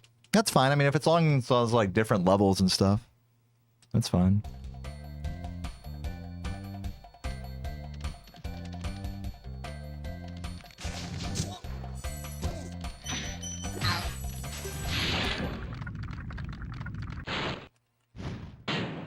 It is nice to have variants. I don't really like to post the same thumbnail from the same level multiple times in a row.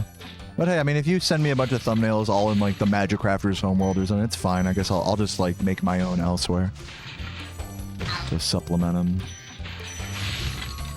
I appreciate any help, so it's all good. But yeah, the more variants, like I'd rather have like a picture or two in like multiple levels rather than like 20 pictures in one, you know?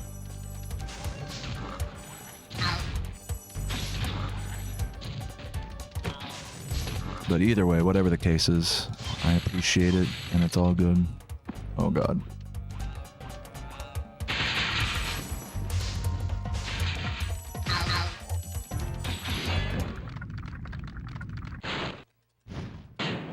You're sifting through a batch of record. So you like screen record it and then like grab it like that. I always just print screen like my emulator and then oops. Oh.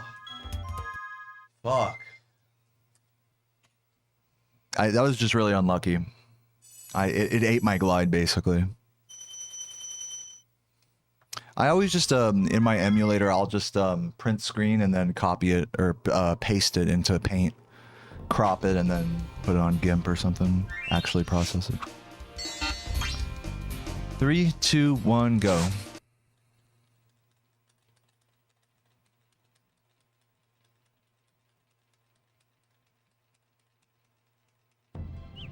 You screen record, so you can kind of go like frame by frame that way. Yeah, I remember like Mint Blitz like suggested that I do that. For certain types of shots, I think that makes more sense for sure.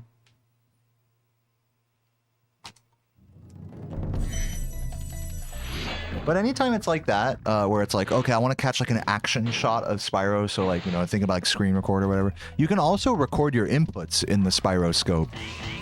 Using, I believe, it's like the R button or something. So you can get the camera where you want it and then just have Spyro do like the same movement through a section over and over. Like automatically. So that's usually what I do when I try to get action shots.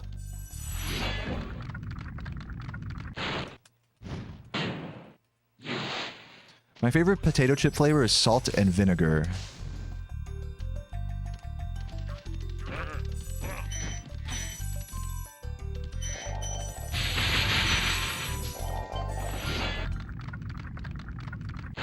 Fuck, this run was good as fuck. It's okay, Chipster. It's okay. We'll be okay. Together, we'll get through this.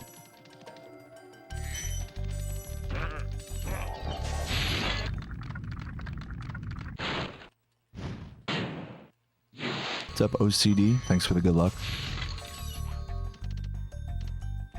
Ever tried Monster Munch? No, isn't that the thing that Steve-O really likes?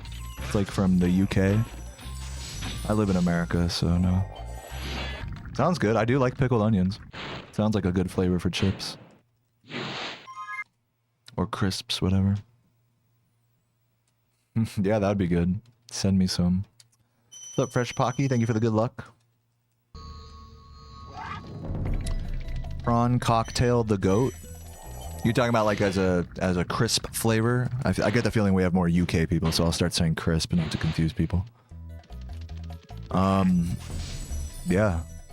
I'm not big on fishy tasting stuff.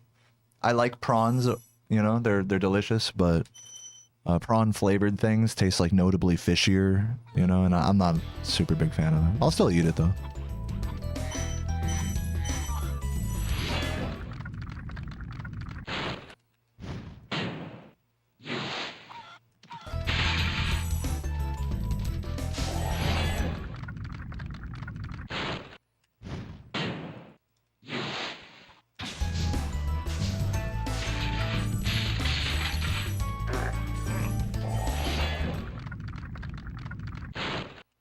Shellfish are the best fish. Hey man, I love shrimp. Pardon me, prawns, you know, crab, lobster. Stuff is good. But actual like fish flavored thing, like shrimp flavored things, or like lobster crab flavored things, you know, it's always going to be like the chemical flavoring is always going to be like so much more fishy tasting. You get a lot more of the fishy essence from it, which I'm not a fan of.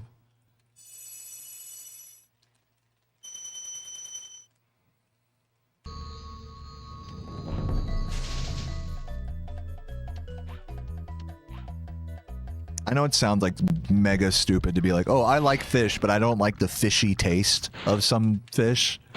I know for seafood fans, they're like, what the fuck, you're an idiot, but like, it's just my truth. I'm sorry.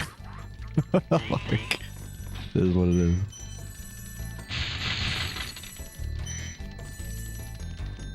Come. What's up, Shiba Mancer? Thank you for the tier 1. Get it. Indeed, I will. See if we can get another good run going here. You understand how I can play, read, and think about answers without losing my mind? Actually, you know what? It's... Because think about the other way around. Think about I'm just offline and I'm just playing the game and I'm only focusing on the game and that's it. Don't you see how you could lose your mind more doing that than by like being entertained on, you know, in between dragons and homeworlds, talking about things and keeping your mind, you know, stimulated about things that aren't like just the run itself all the time? Like for me, that's very freeing. It actually stops me from losing my mind to do this. But it's just, that's just my approach with this. It's not like that's the way to speedrun or anything, you know. Some people like being more like just solo, offline, grindy about it. I mean, we just watched Saboom's PB the other day, and you know, even though he had his mic on, he literally did not say a word the entire run. Oh. That's how he likes to play. He didn't even look at the chat. I doubt he was even looking at the splits. What's up, Uranium? Thank you for the resub. Appreciate it. Almost a year. Congrats, and thank you so much for the continued support. Classic fucking body block there. Keep it moving. Insanity's doing the same thing over. We've talked about this in the past, but I'll go ahead and just touch on it again. I think that that quote is helpful when you are stuck in a rut and you feel like you need a change, and you know what I mean, and you're not doing that, you know, and you're just upset because you're doing the same thing over and over again. But in this hobby, you know, you are rewarded for doing the same thing over and over again and not going insane. So I think there are points where that quote makes sense, and points and even in this hobby, you know, you can go insane doing the same thing over and over again. So it does apply in some senses, but in other senses, it's quite the opposite. So I don't really think that that quote is all encompassing, especially for this hobby. 3, 2, 1, go. What's up, Bradley? Thank you for the good luck. And hey, Dragon Blood, the good lucks as well.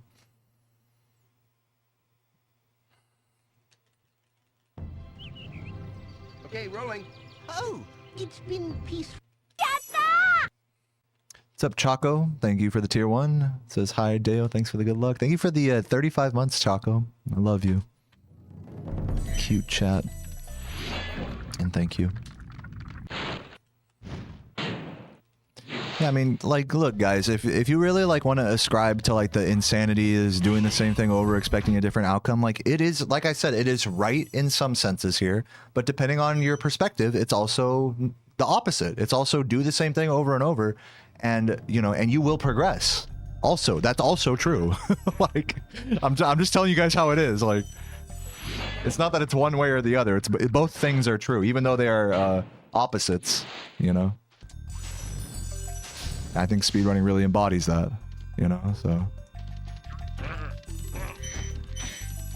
I think switching things up in speedrunning is like an important aspect of keeping it fresh for you. Like, you know, even just at my level, it's like just incorporating a slightly different strat in one level or considering an alternate strat somewhere, whether you even do it or not.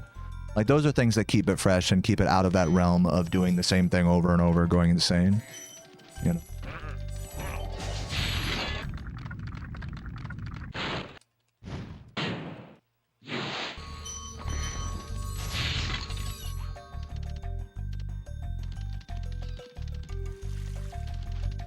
But yeah, I mean, it's just kind of like however much... I personally feel like that quote, it's like, if you really... I think people really latch on to that quote, like, really hard. People think that it's like, if you do the same thing every day, that's bad. But that's what being disciplined is. That's what being consistent is doing the same thing every day. And with time, your results will improve. I'm sorry that goes so hard against the that quote, but you know, I think it's kind of a if you look at that quote in a black and white way, I mean, there are points where that quote makes sense, you know, and there are points where it doesn't. You know, so I just I don't 100% agree with like being so black and white about it. It's just my opinion.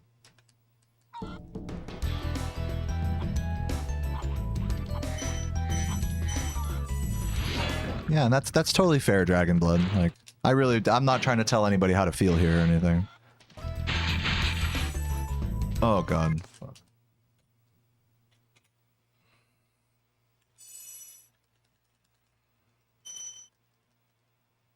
What's the weirdest Spyro record? I don't know. I straight up don't even know. I need a pee though, I will say that, so I'll be right back. 1 second. Chugging the coffee, so yeah. Just a moment. Well, I'm gonna start the intro. I'm gonna turn off the BRB and I'm gonna start the intro and see if I can make it in time. BRB.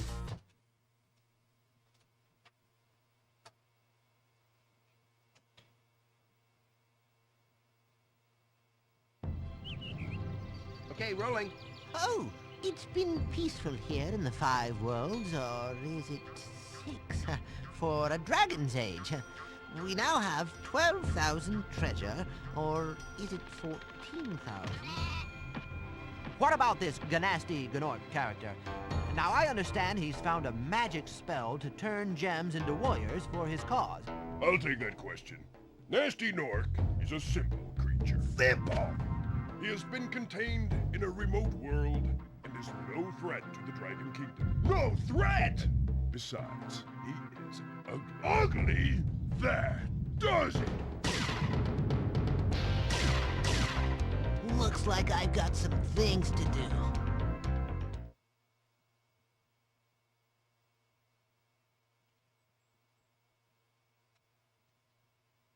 Oh no, I'm gonna miss it. Oh, I barely missed it. Shit. I was close. It was a good attempt.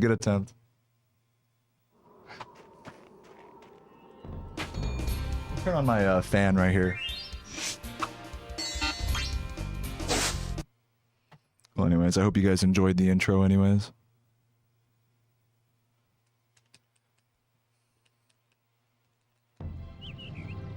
Okay, rolling. Oh, it's been peaceful.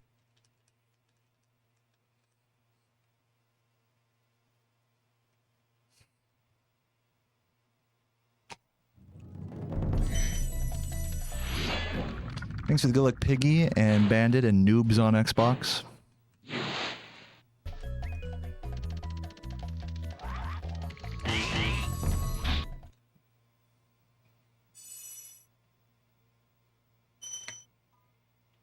All right. Coffee officially done.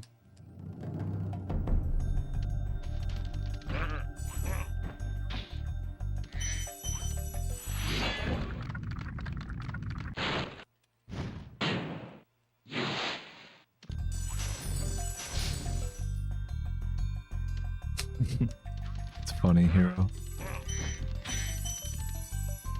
Dude, I gotta learn the updated Cowlex strat that Lulu posted on the Discord. What's up, Miguel?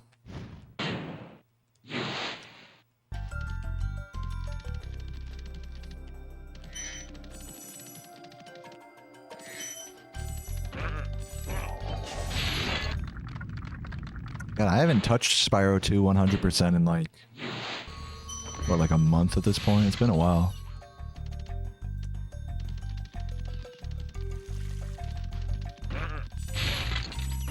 What can I say? This category's just been more fun, more exciting for me. Being on the cusp of world record, I definitely think helps with that excitement. But, you know, beyond that, I don't know. I like this game. I know, crazy take. Wait a minute, he actually likes this game? What the fuck?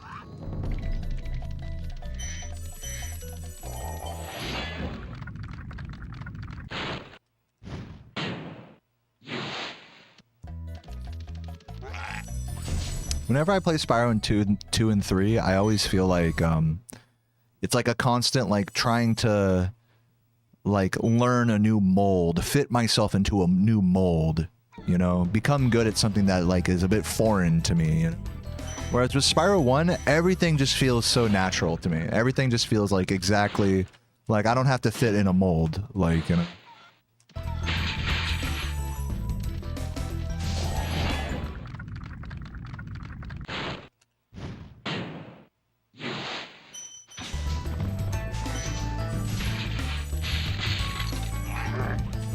A little slow, but it's fine. Late, can't stay long, but wish me luck. Thank you, Sylph. Appreciate that.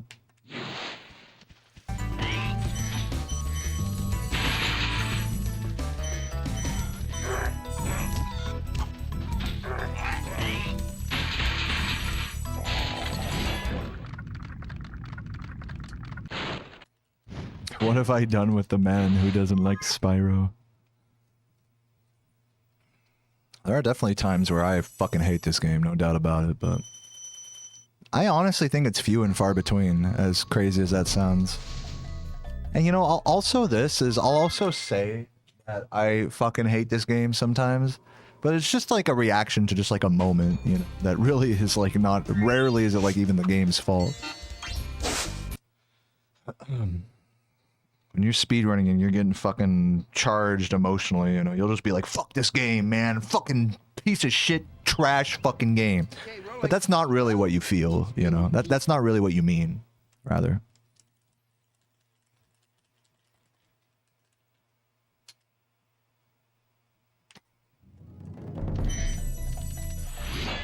Like, if I really thought it was a piece of shit, trash game, like, I wouldn't play it, obviously.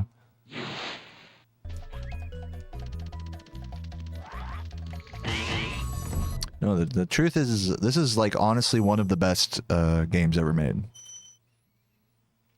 I don't think I'm blowing any minds saying that.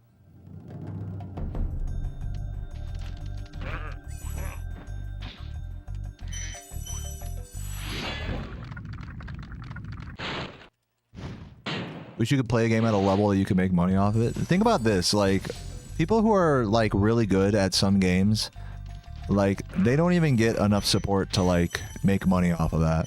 Like, even if you're, like, a top-level fighting game player, like, your best-case scenario, like, you win a tournament that you've, like, had to spend money traveling, eating, flying out for. Maybe you have, if you stream a lot, maybe you have, like, 100, 200 Twitch subs. You know?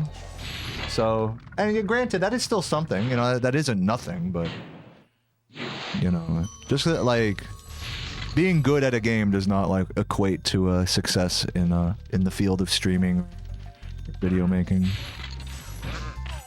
Unfortunately, I wish it did. I wish every good player that was just good at speedrunning or whatever, that anyone that was good at a game was just rewarded with, you know, financial plunders, right? But you know, so I'm very lucky in that sense.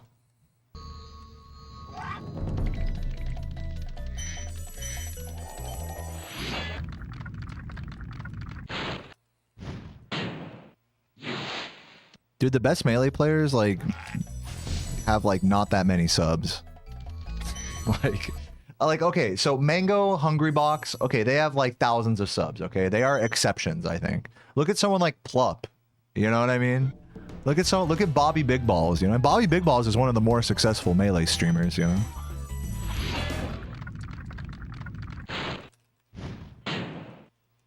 It's, you know, it's just, the reality is, it's just, the level of skill you have in a game does not equate to how successful you are online in that game. In terms of like having a following and people supporting you. Just in terms of people supporting you. You can have a small following and people support you.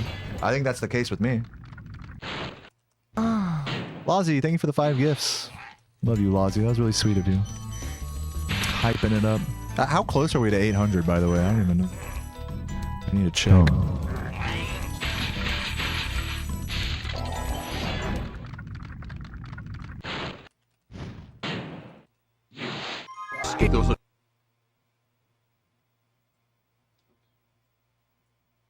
We are at 758 sub points.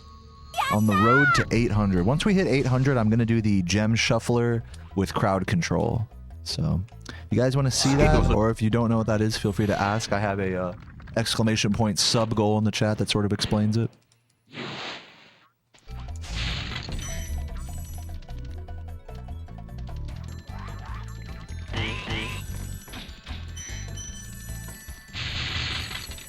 Oops. What a bonk. People don't care about someone being really good. I'm gonna go ahead and just disagree with that, actually. No offense, Choco. I hear what you're saying, though. I mean, I think what you're trying to say, and I do agree with this, is that just because you're really good at something doesn't mean that people are gonna support that, or support you, Because I think, people like, take like fighting games, for example, like, super majors, get like tens of thousands of viewers on Twitch. But then, like, the actual streamers, the actual players themselves may or may not have very small streams, So so people are still interested in games being played at a high level, but to get to be consistent and interesting enough for people to actually support you is like a different thing. It's a different thing than being good. In a best case scenario, I think in my case, I think this is true. In a best case scenario, you're good enough that people want to watch you just for the gameplay, but then that they also stick around because you're an interesting person to listen to. Hopefully that's the case for me. I don't know. I can't speak for how you guys feel about me, but I think that's kind of like the hope, with what I'm doing. And so that way it's like people want to support me and not just the gameplay.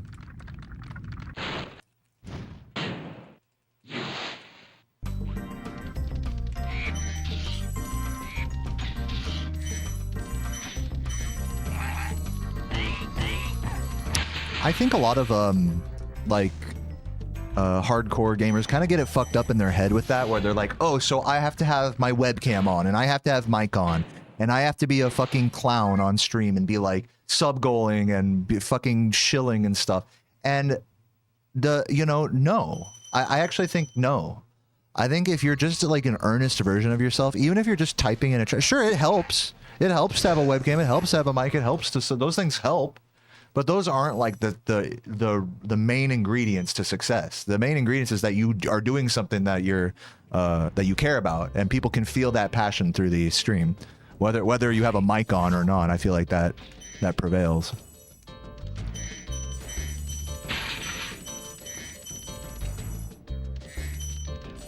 So don't get it twisted. You don't have to be a sellout for people to get people to want to support you. I see a lot of speedrunners get that twisted.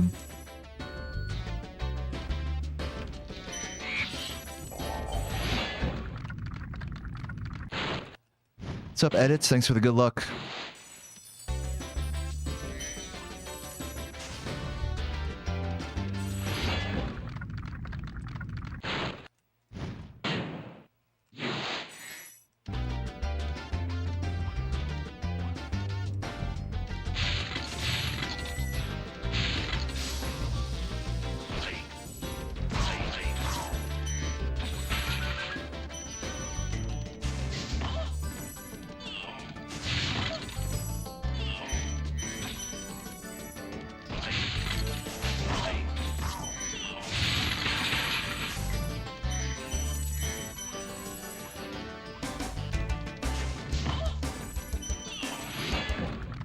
All right, I'm gonna be vain for a second. Imagine I do actually get world record, like in the next, on this run or sometime soon, before ESA, and then Laura has to be like, "Yeah, Deo has record in this again." Fucking bitch. She's to be like, "Yeah, the world record held by Deo." She's gonna say, like, rolling her fucking eyes, like. One can only dream, I guess. Yeah, I'm 10 seconds away from world record right now. My PB. Oops.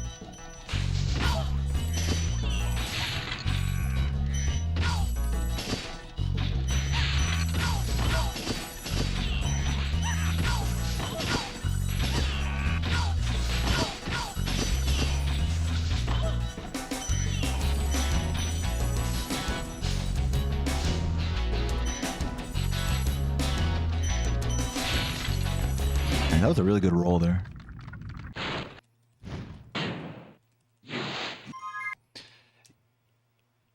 You know, Bandit, I'm not gonna say that getting the 120% record didn't help, you know, expand my my audience, but I'm also saying that there's more to it than that, and I think you would agree with that.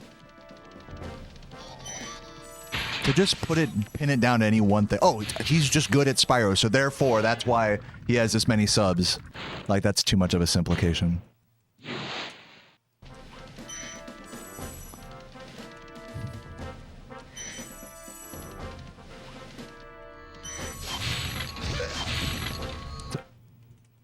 had record over a year, got first streamer record, Nestor skip. You're past the point of complaining you don't have record.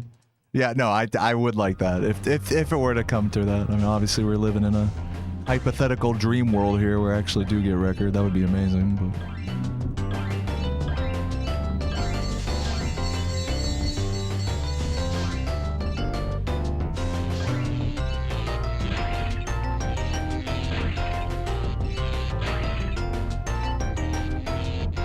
No, I mean, I think, Laura, I think you're kind of what you're saying. Like, it's a lot of like what I was saying earlier, where it's like we don't really have to prove anything anymore, you know? Like,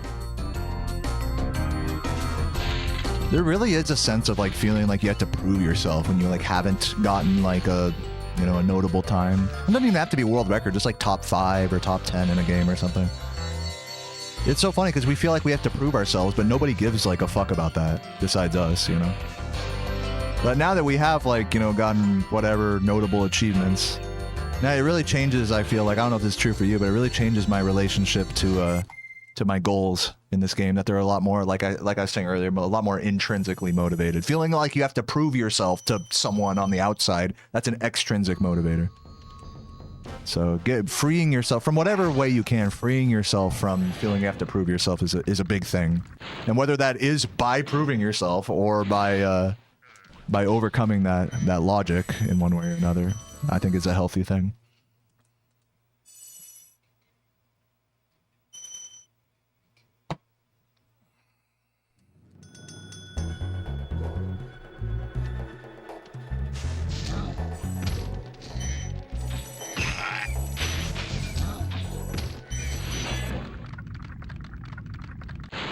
You're gay? Prove it.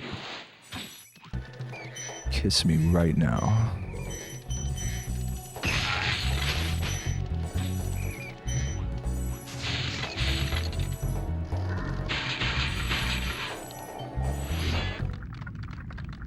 What's up, Thunderbird? Ooh, way too quick on that.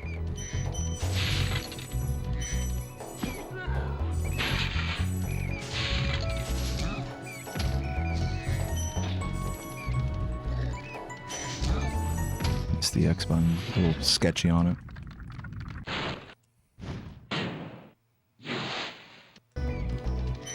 Yeah, well, I think we're on the same wavelength, Bandit, for sure. Yeah, and so, and with that said, it isn't to say that, you know, having world record doesn't help, or having a nice stream set up with the webcam and the nice mic and the fancy capture set. It's not like those things don't help either, you know. So I won't deny that, you know, the other side of it as well. So it's all good. But yeah, just because I think what I was saying earlier is just because those things help doesn't mean that you have to do those things. I think that's where speedrunners kind of get it fucked up. It's like you don't have to be as chatty as I am to get support in your speedruns. You have to be consistent and dedicated and be showing a real version of yourself every stream. You know?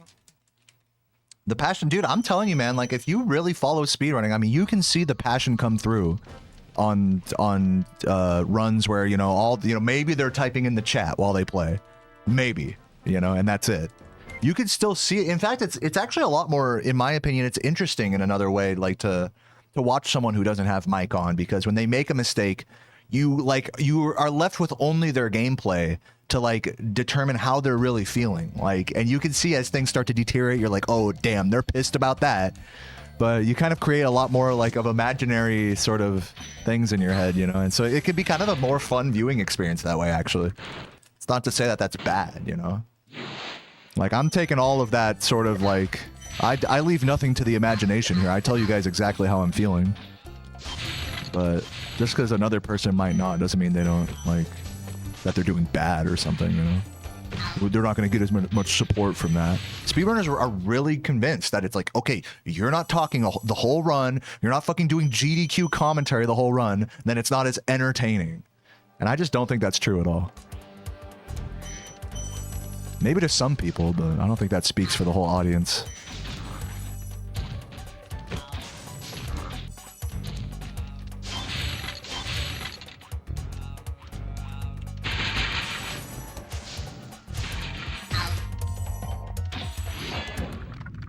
You break OSHA laws on a daily basis. Somebody call OSHA. Get this man a hard hat.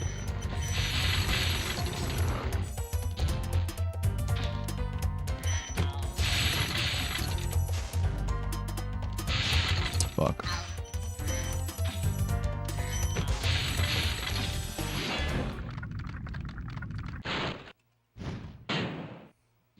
Yeah, right, Ghetto Taco.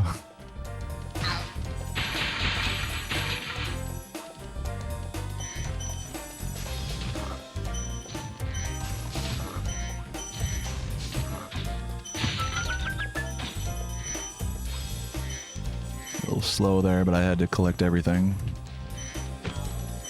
Probably lose in a couple seconds.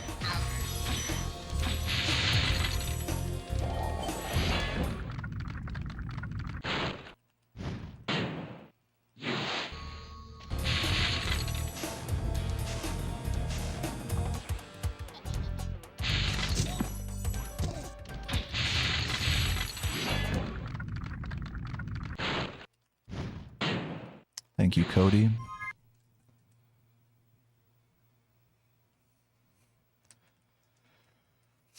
Yeah, ZFG is a really good example of a speedrunner who has like found success in this hobby, has a lot of support in this hobby, but isn't like necessarily like a super like extroverted, like outwardly like, you know, quirky guy. I mean, he's very collected and calm and does not talk a lot during stream, you know. He talks a little, but I mean, you don't have to be like a certain type of person to be successful in this hobby. That's what I want every speedrunner to know. You don't have to be fucking quirky or super talkative or whatever. Oh my god, that didn't work. It's barely off. Rip cycles. This is gonna be a time loss.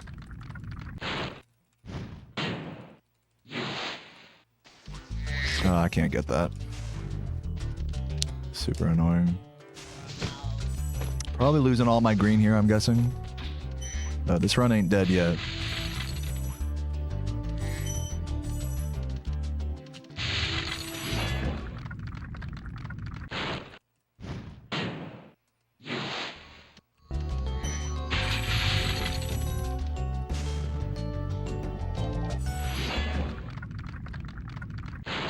The bonk on the thief in Alpine, what I intended was to flame charge jump past him to the left, but bonking on him is still faster than, like, you know, bonking out of the air still technically skips his animation. So it is still faster than just flaming him and not bonking at all and not jumping. So there's layers to how fast you do that thief. But essentially, TLDR, you flame charge jump that thief. And whether you bonk or not, I mean, you try to jump past him there. That's the TLDR. What's up, Norkson? Thank you, thank you. I'll try to recover some of this time. I'm guessing I'm in the red now. Or in the blue, rather.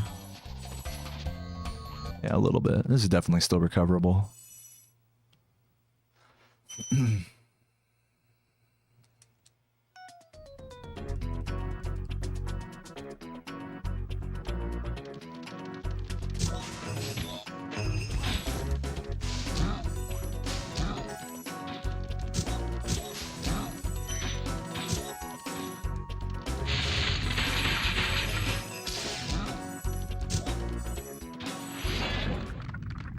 Yo, Goyle.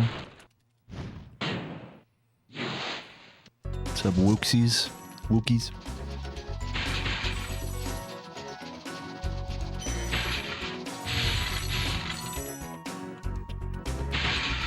Next one. Missed that.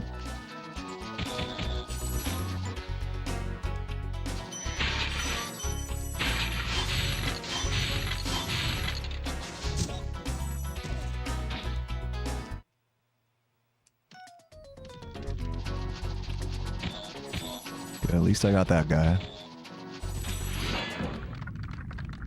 I hope so, Thunderbird. We'll see.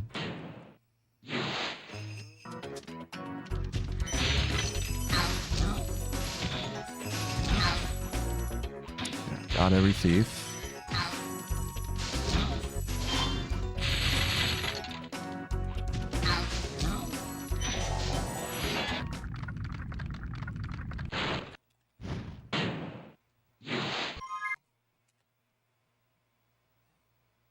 Yeah, it was a nice triple. Any kind of tactic overlay for Spyro, like path lines? That's an interesting idea. No. The short answer, you mean like some shit you can like load up into an emulator that tells you the optimal line, like for like the next thing to collect or whatever, like some racing line visualizer. That would be fucking epic. No, we don't, I don't think such a thing exists. There is, the closest thing to that is Piper's Lua script, Ghosts.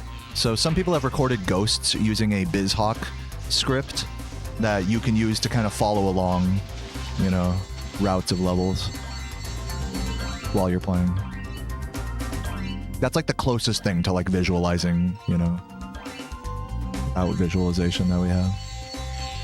In-game route visualization. I also almost completed like overhead route drawings in MS Paint, but I never actually finished them.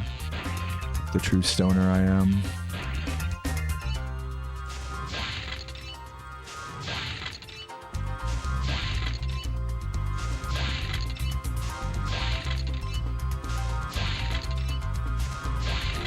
But yeah, that would be really cool, like how in Gran Turismo, like it, like if you turn on racing lines, it shows you like exactly where to brake and, you know, how to follow the, you know, the turn and stuff.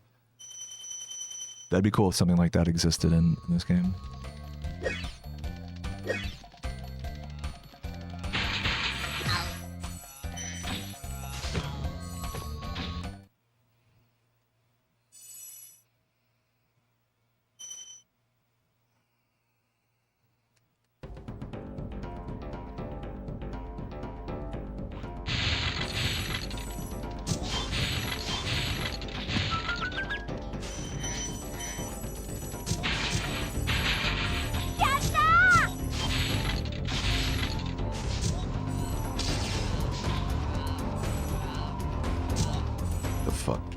Not gonna make that.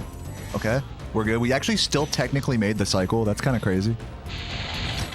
That worked out with some wackiness there. Bandork, thank you for the prime. Appreciate that.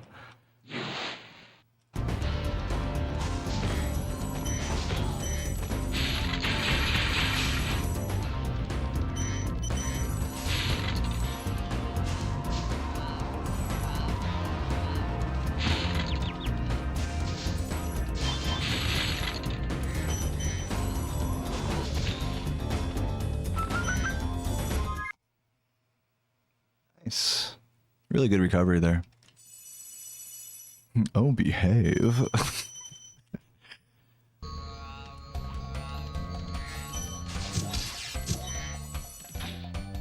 Yeah, back in the green, just barely.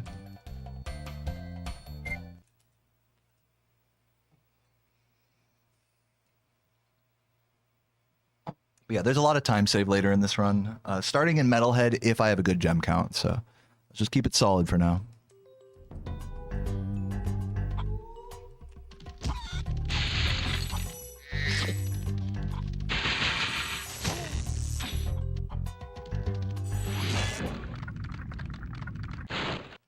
Oh, Bandork, that's you.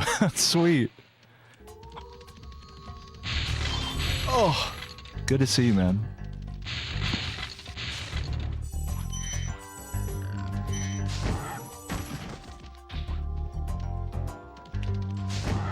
Yeah, I was telling the stream about you earlier today, actually. I was joking around how like ever since I gave you my number, I've been getting fucking spam calls like all day, like literally like 10 calls a day. I'm like, this guy fucking just sent my number to an Indian call scammer or something. No. I'm just kidding. I'm assuming you did not do that. It was just a coincidence.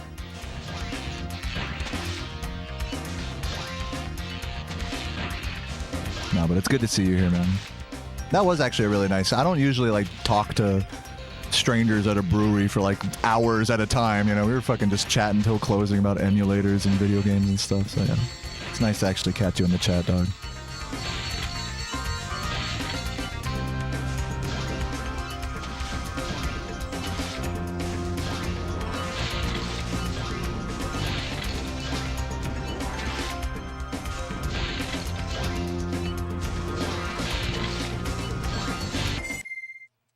Did someone explain to me what's the point of spamming the chat with the... Yeah, it's just a little tradition on the flight levels, you know, just spam a spinning emote. That's it. There's no explanation beyond that. I know you probably want like we spam that in honor of a spinning man who died playing this game 50 years ago, and he was spinning in his chair and he spun so hard that his head fucking exploded. So in his honor, we spin for him. No, it's not that deep. We just spin because it's fun. It's fun, and it's just a little tradition we do in the Twitch chat. Well, you know, hey, what's wrong with spamming an emote? You know, it's fun. That's really all it is. I'm sorry the explanation isn't any deeper than that.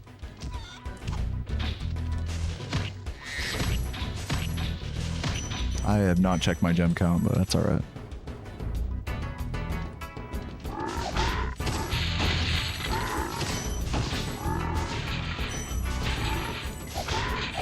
Ooh, lucky. Gonna go here. Oh my god, I'm alive. Okay. That's some wacky movement.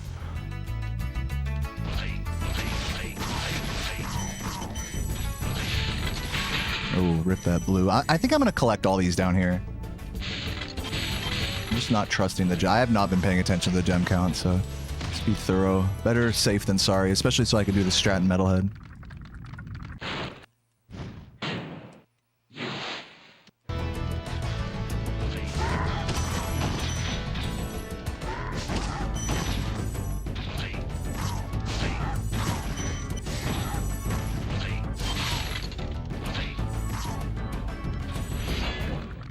What's up, Shinobi? Dude, this run's pretty solid right now. So hype up, dude. Welcome.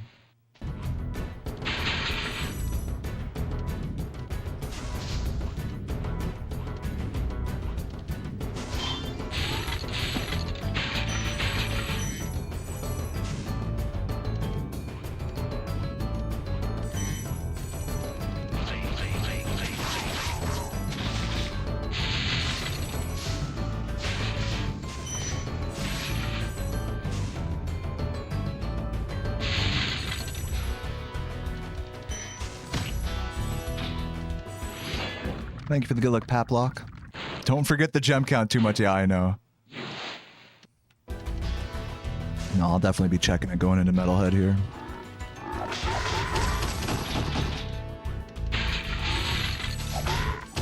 Ooh, bad. I almost had him. I'm just gonna continue. Don't want to waste any more time. We'll see if I don't regret skipping those guys.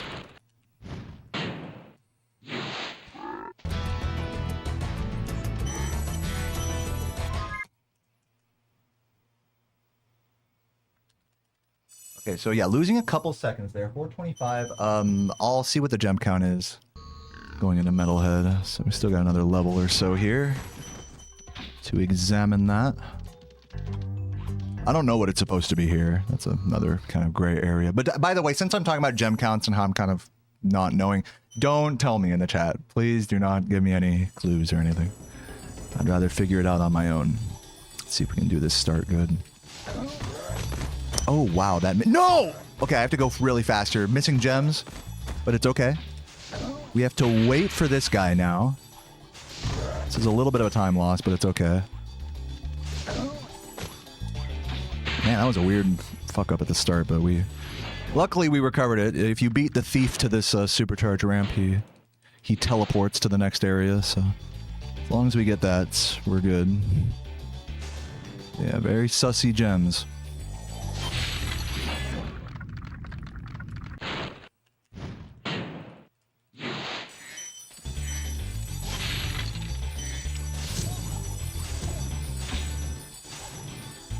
What's the strat with the... I mean, I just explained it. If you get to the supercharge ramp before he does, he teleports to the island where I just killed him.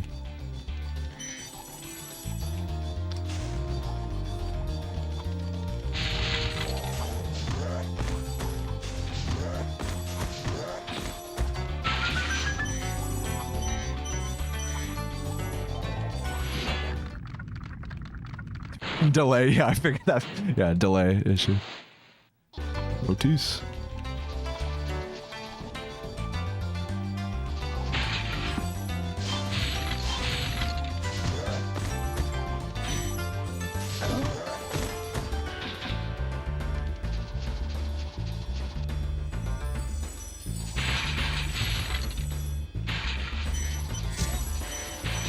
Oh.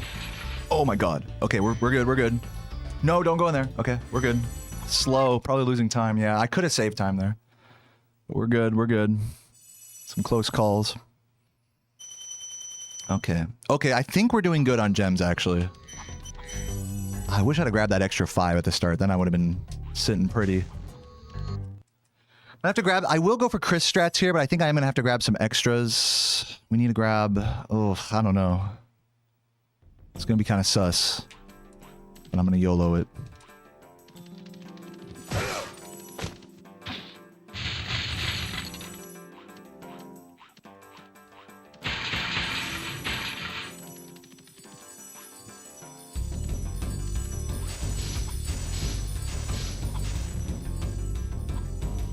Yeah, this run can still PB.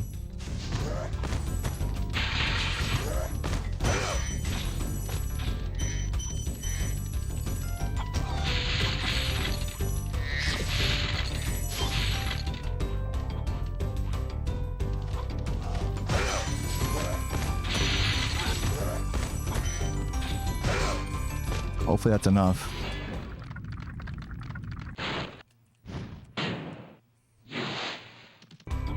I don't know what you want me to say to that door. I'm sorry. I'm trying my best, man.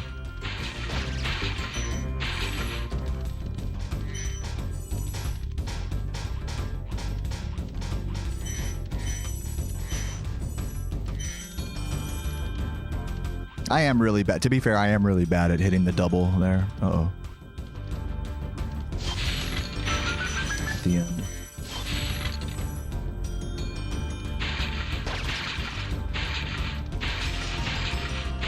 That's okay.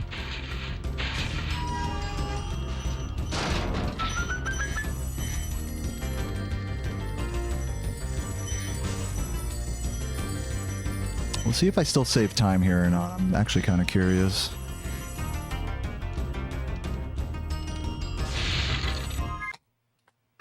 Okay, saving, you know, bringing it even again, but the gem count's going to be sus here. I think I need the extra blue. Yeah, I do need the extra blue here. Also probably... Okay, I think we're good.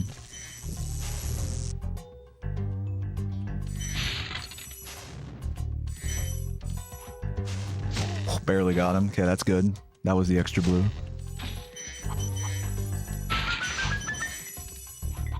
Good. That jump is really annoying. Do I want the world record in Japanese, Spyro? Not really. I'm fine with not having that. It's not a very competitive game. Okay, guys, so this is PB. I'm not going to do the flop. No floppas. Got lucky with that mushroom, though. That's good.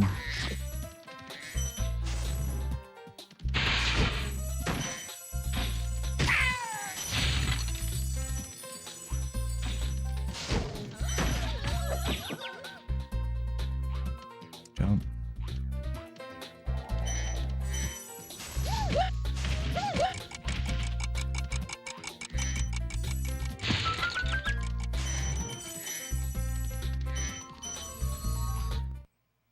Okay, good. Good homeworld.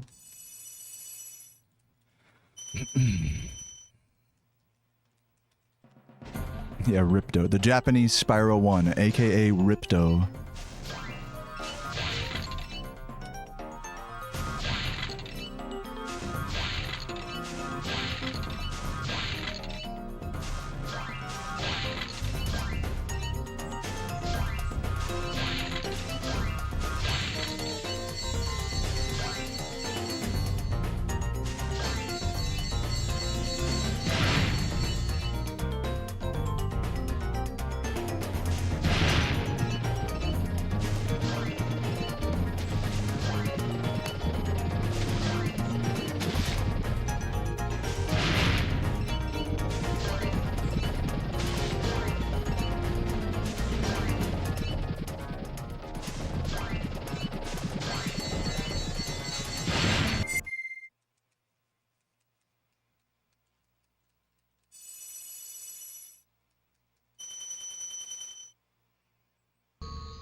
617. I'm actually a little under gemmed here. Wait, 10, you grab an extra 2.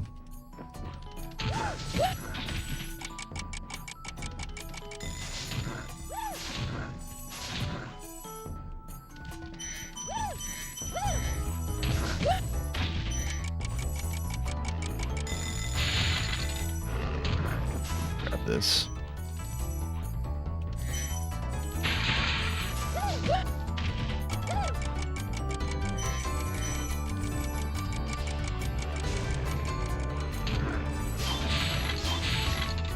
Classic.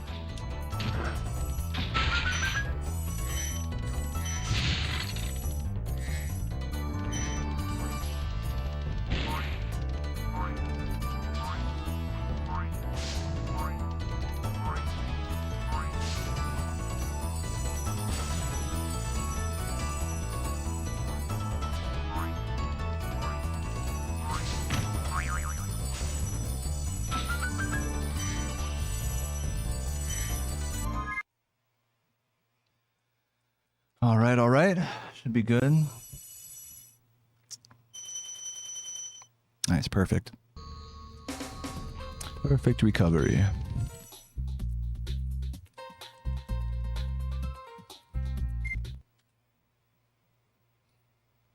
All right, guys, pray for me. Big trick here. Been losing most of my PB paces here. Let's see if we can get it this time.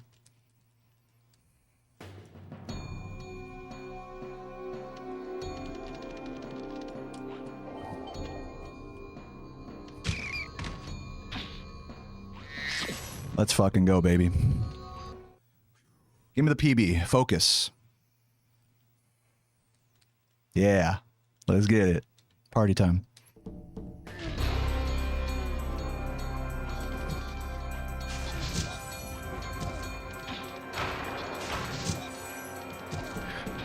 Woo! Heart rate through the roof.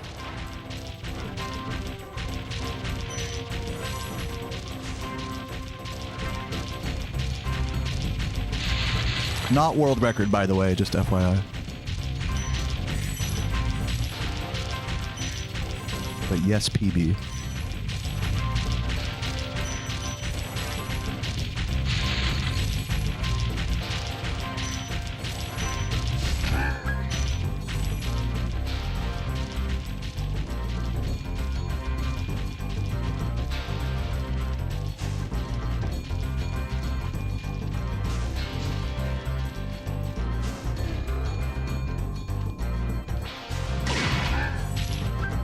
Yes!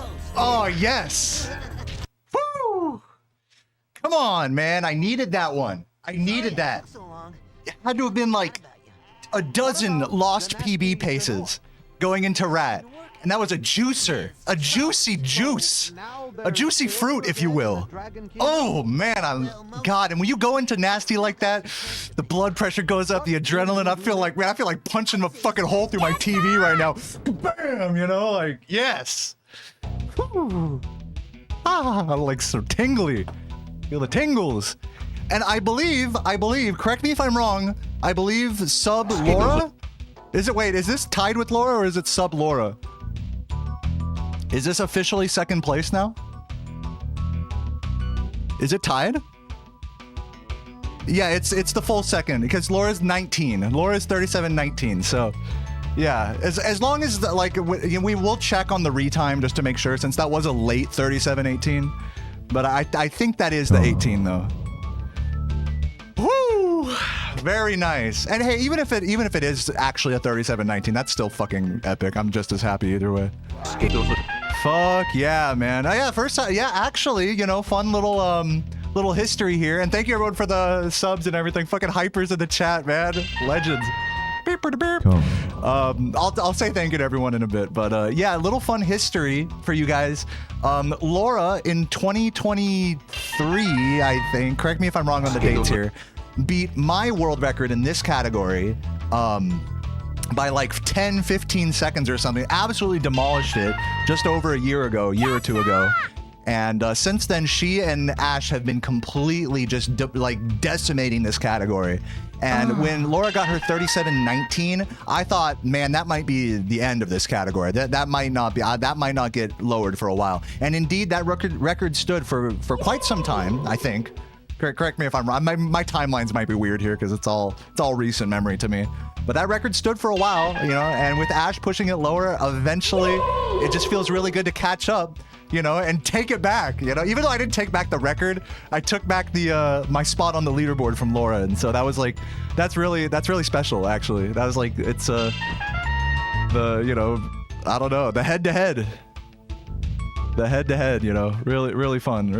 And guys, it's not even world record yet. We're still 3 seconds away. 3 juicy seconds away from world record. So you know I'm about to keep grinding this and go for that shit. You know it. You know, and dude, honestly, also, let me just say, like, I was pretty much dead even with these splits the whole time. The only difference is I got Mama Proxy on these splits, and I had a cleaner end game. I basically cleaned up the stuff that I did particularly sloppy in my PB, but that isn't to say there isn't still room for a lot of time save. Like Metalhead, I can save more time. Jock, I can save time. Treetops, I lost time in these splits. Looks like I lost a lot of time in Magic Crafters, so that's going to be my spot to kind of bring it back, I think. These are definitely going to be tough splits to run against, but I think they'll be fun. They'll have more early game time save as well. It's like all the time save is swapped around now on these splits, where I didn't have time save in Artisans, now I do. And now I don't in Peacekeepers, but now I do in Magic Crafters. So it's all just kind of flipped around, but there's still time save in there to get record for sure. Woo! 7 more subs until the goal. Guys, are we that? Yeah, we are 6. It says on my fucking voice crack. It says on my Twitch thing, we're at 794. Thank you to everyone who subbed. I will shout out everyone individually here in a moment, but guys, can we get to 800? Can we do it? Can we get to 800? We're that close. We're like 4 or 5 subs away now. 796, it says now. 4 more. Oh, did we hit it? Bon Jondi! We hit it. We hit the 800. Let's fucking go. Let me tell you guys, I am so thankful for all of you. Like I said, I will shout out everybody individually, so don't go anywhere if you gifted. I will say your name on the VOD. Don't worry. I'll leave it all in. But yeah, one more time before I'm done here, you know, I just want to say, like, fuck, dude. It feels good to break through, man. Been like 2 months grinding, 2-3 months plus. It feels good, man. Feels good to get that 30. This was my goal, was the 37-1X. And of course, like all good goals in speedrunning, we just move the goalpost a little further. We're not done yet, you know what I'm saying? So, oh man, feels good. Feels damn good, everybody. And it feels that much better thanks to everyone supporting. So let me go through and say thank you to everybody. And if anyone's leaving right now, you know, thank you for watching the run. I will get this up on my YouTube channel tomorrow or something. By the way, I'll probably make this this stream members only, and then make the actual VOD, or make the like post the run separately, so that way you guys can see the run for free. But if you want to watch the whole VOD, you know, it's members only. Just FYI. So that way people aren't watching the same thing in multiple areas.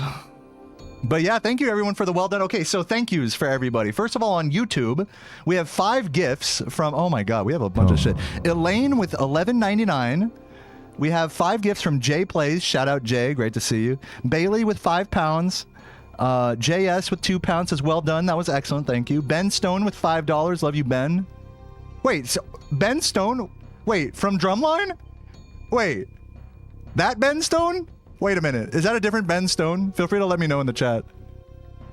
Yeah, dude, it's you? Yo, this guy was my drum captain in high school. This guy, we would play drums together. That's tight, dude. What a fucking god. It's good to see you, Ben.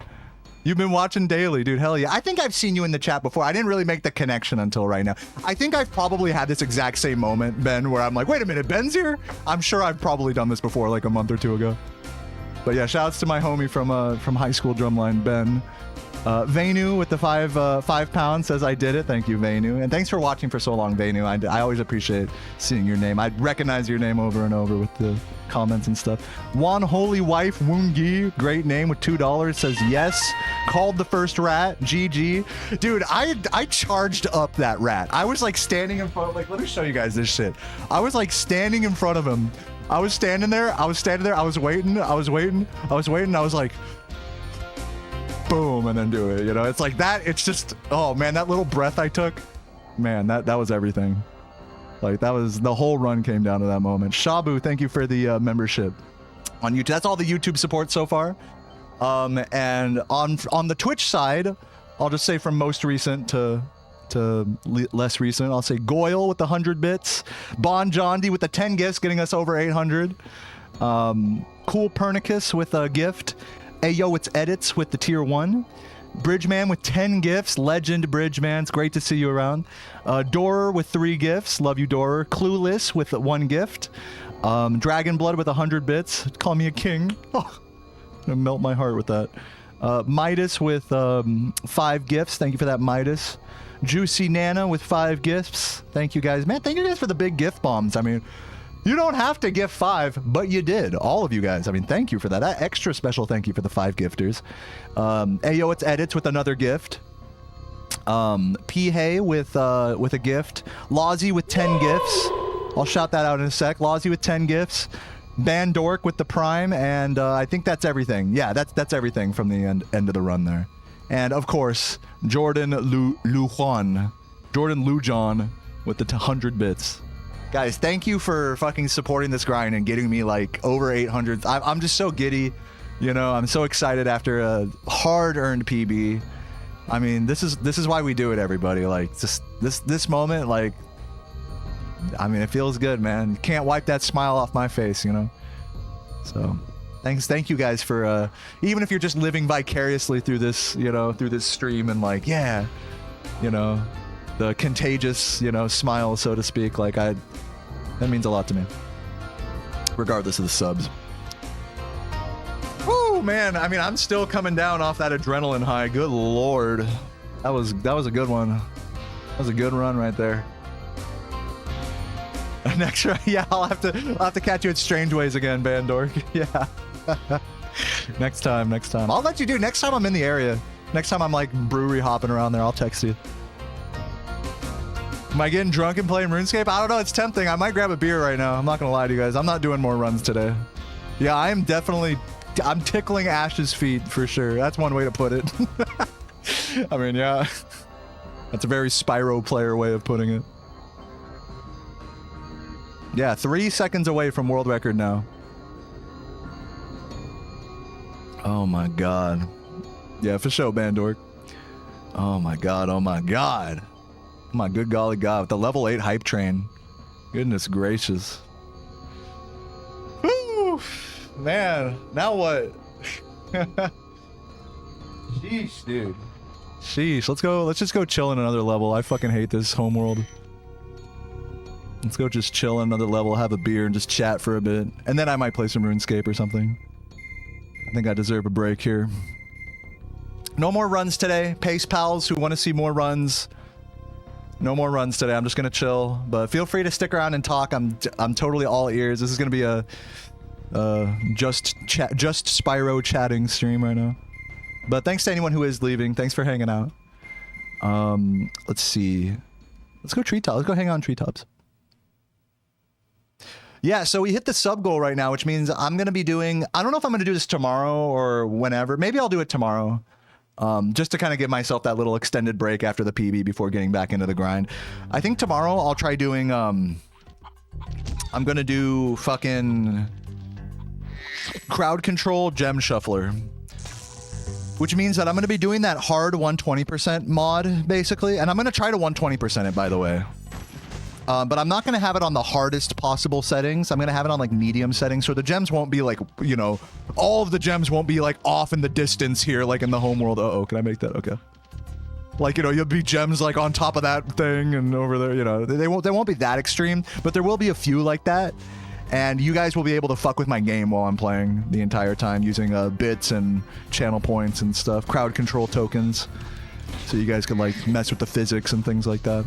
So look forward to that tomorrow. I think I'll do it tomorrow. Oh, man.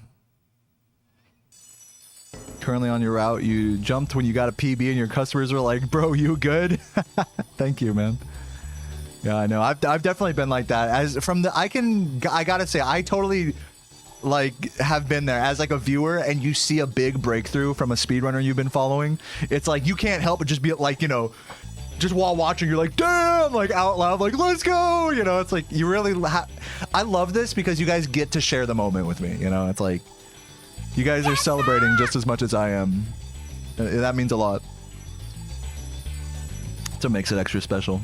Thank you for another 100 bits, Jordan. Appreciate that. Oh yeah, what's up, Saboomer? Yeah, we just got the PB. Just got a beautiful PB, 3 seconds behind a world record, and a new second place. I haven't been second place in this category in years now, actually. So, really cool. Really cool to be catching up now. Yeah, Beck's updating the PB command now. Oh my gosh, oh my gosh. Feels good. How low do I think I can go? I think I can get in the low 3710s with this current routing that I'm doing. I think if I practice Nestor Skip and start getting good at a bike caves plus Nestor Skip route, that I could potentially get into the 37.0x's or sub 37 range, but only after I practice and get good at that, which I am not there yet. There is definitely a consideration. I think I might spend time practicing Nestor Skip now. Not right now at this moment, but like in future warm-up sessions.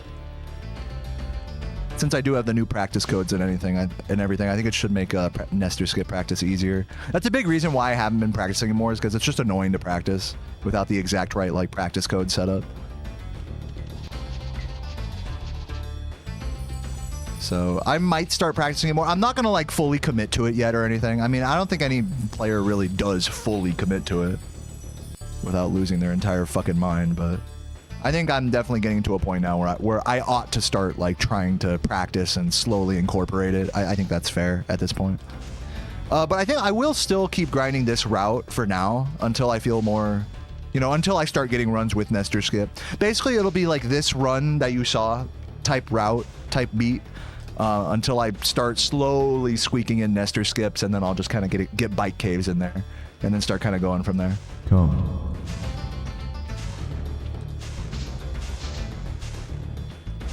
Yeah, Laura definitely, dude, and not just Laura, but like Adam the Dragon. I know Chris was struggling with a Saboom, who was here in the chat earlier.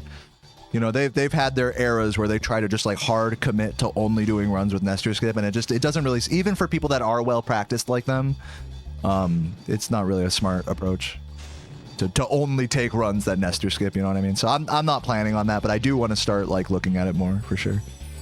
Not right now though. Right now I'm just enjoying the vibes. Yeah, I'll be running against these splits. Thank you, Daria, for the 100 bits. He says, this is massive, dude. What a time. Congrats, Deo. So well-deserved. Overslept the whole thing straight to the VODs. And hey, remember, I will, by the way, I am going to make this YouTube VOD members only, so that way the video is like, you watch the video instead of the VOD. But if you really want to see the VOD, you know, right when I go offline or something, you can see that on Twitch as well. So, you know, where there's a will, there's a way. You can watch this run. How big of a time save is Nestor Skip at any percent? The Nestor Skip alone is a 5-second time save, skipping some gems and another dragon in Stonehill. But what really makes it a time save is it opens up a much ballsier gem route. Because once you start skipping all those gems and saving that 5 seconds, then you start unlocking other time saves elsewhere by skipping the start of Clifftown, for example, and then putting together enough time saves so that you can skip up to 100 gems and then do bike caves to lose back 26 seconds. So it starts to become this thing compared to this route where it's like, all right, we save this amount of time, we save this amount of time, we save this amount of time, and we lose up to 100 gems. And then as long as the amount of time we saved is greater than 26 seconds, then it's faster than this route with bike caves, or, you know, using bike caves on the Nestor Skip route. That's like the logic behind it.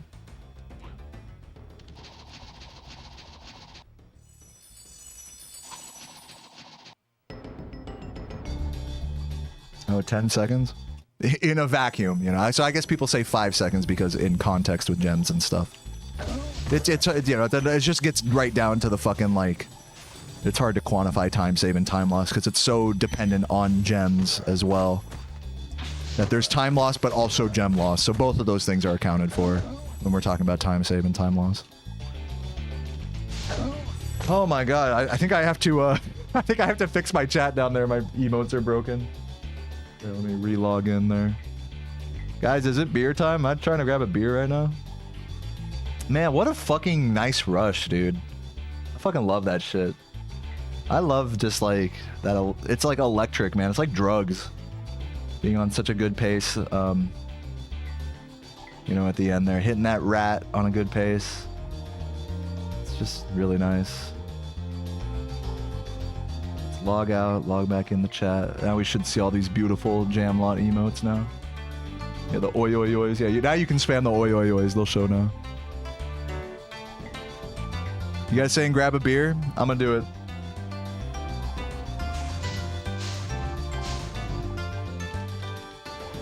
I'm gonna do it. Chill by the fire, by the beautiful green fire. I'll be right back.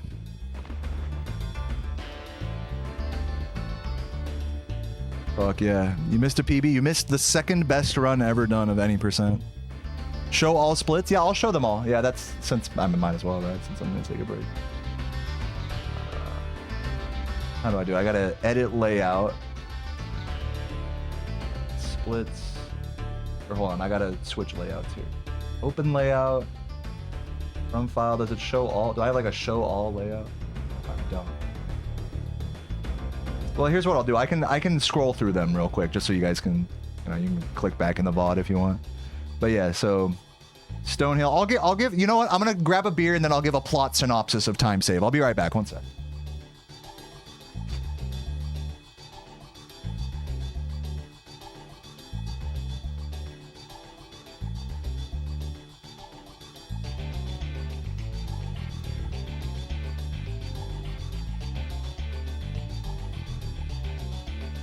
Okay, I'm back, and cheers, everybody.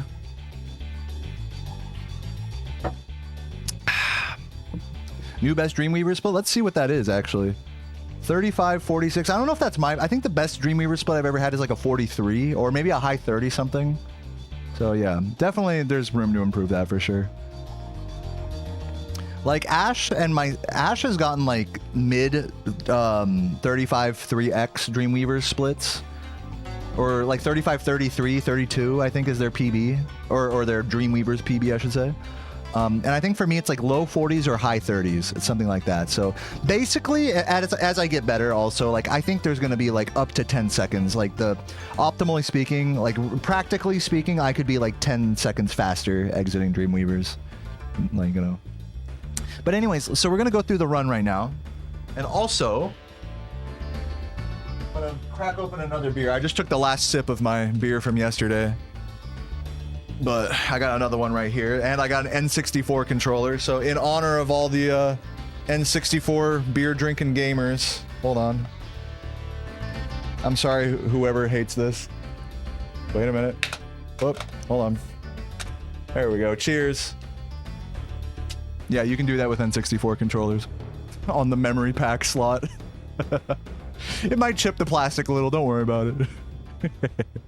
All right, anyways, cheers everybody. Let's go through the run, shall we? Let's go through the splits. So, Stonehill, Town Square, Artisans, you know, losing a little time, but a 340, it looks like I'm losing time there, especially in Dry Canyon, but like, it really is, I would say, average. You know, it looks like there's more time loss than there really is. I think optimally speaking, I could save back those 3 seconds, but chances are I'm going to be pretty even with those on most runs. So Artisans wasn't that bad, despite it looking like, oh, you're behind, whatever. So Artisans pretty average, I would say. Clifftown, big time save in Clifftown because I missed Mama Proxy on my previous PB. So now Clifftown has evened out to be a normal thing, and the rest of Peacekeepers seems to be about the same. I do remember that there was time save in Ice Cavern, which I did not get on this PB, on this run. So there might be like a second or two to save in Ice Cavern. But Peacekeepers, 1243. I think optimally speaking, we could be in the low 1240s or maybe even a 12.3x on like a perfect run. But yeah, 1243, this is really not a, this is like pretty much what you want, basically. Alpine Ridge, lost a couple seconds there and then lost. So my big time save, like my first real time save is going to be in the first couple Magic Crafters levels, Alpine Ridge and High Caves, probably like 5 to 6, 7 seconds between the two of them. I think the problem with Alpine Ridge is I took damage on the tornado at the start, and so I fucked up I had to really wait the cycles there. So that was like the biggest time loss. I think in Magic Crafters was that Alpine Ridge fuck up, or pardon me, that High Caves fuck up. That lost me like 5 seconds, I think. Wizard Peak was actually decent, although I missed the gems. The gem count, I want to just say overall, the gem count on this run barely was enough. I barely got away with the gems on this run. In fact, I had to recover an extra 2 in Jock. Like, I barely got away with the gem. Like, doing the Chris strats and Metalhead and stuff, I barely had enough gems. Like, I got very lucky to not get fucked over by. If I'd have missed one more blue gem or something, it would have been a very different run, you know? Biscaro, thank you for the 2 gifts. Shout outs to you, man. Welcome. Also, I didn't shout this out, but thank you, Bridgeman, for the tier 3 gift to Saboom. It's very generous of you, Bridgeman. Love you. Okay, so yeah, so Magic Crafters. Blowhard was decent. Yeah, I mean, I could get the super cycle there to save like another second perhaps, but you know, all things considered, Blowhard was good. Yeah, so getting into so overall Magic Crafters, I would say it's somewhere between 5 and 8 seconds, with most of the time save being in High Caves, as well as some more in Alpine. So that's Magic Crafters. So yeah, so just tallying everything up to this point. So yeah, you can save like up to 3 seconds. I'll call this like 2 possible seconds of time save in Artisans rather than 3. Oh my God, Sarah just got a $500 bonus. Oh my God, we're rich. Yay, go Sarah. Hopefully I wasn't interrupting anything. You're good. No. That shit's gonna go right into paying off a credit card. Yeah. Yeah, basically. She said, well. Bet on me. I don't need like $200. Yeah, we'll figure it out. We'll figure it out. But still, I'm grateful for it. I'm not gonna say no. You wanna give me free? Yeah, that's a finally. Finally, Sarah's getting a fucking lucky break from her Can job. you give me like a permanent raise? Yeah, she's still waiting on the raise. Well, he said those for Q3, so July. Yeah, July. We're gonna get it. We're gonna party. Also, hello, Goyle. Hello, Bex. Hello, Jam. I love you all. She loves you guys. Yes, girl. I should put that $500 away to go to the UK. That is a terrible financial decision, but we'll think about it. Hell yeah. Well, hey, man. Good news all around today, man. See what happens when you keep on working, keep on sticking to the grindstone, guys. Sometimes good things happen. Sometimes. Maybe not every day. Ooh, secret song. Let's get back to these splits here, shall we? So yeah, so I'm going to say 2 seconds, even though it says +3, I'm going to say 2 seconds of time save in Artisans. I'm going to say like maybe 1 second of time save in Peacekeepers. It was a very solid Peacekeepers. Well, I lost a second in Dry Canyon, so we'll say 2 seconds. You know, for 1 second in Dry Canyon, 1 second in Alpine, or in Ice Cavern. I'll say 2 in Artisans, 2 in Peacekeepers. You know. Yeah, new PBJ.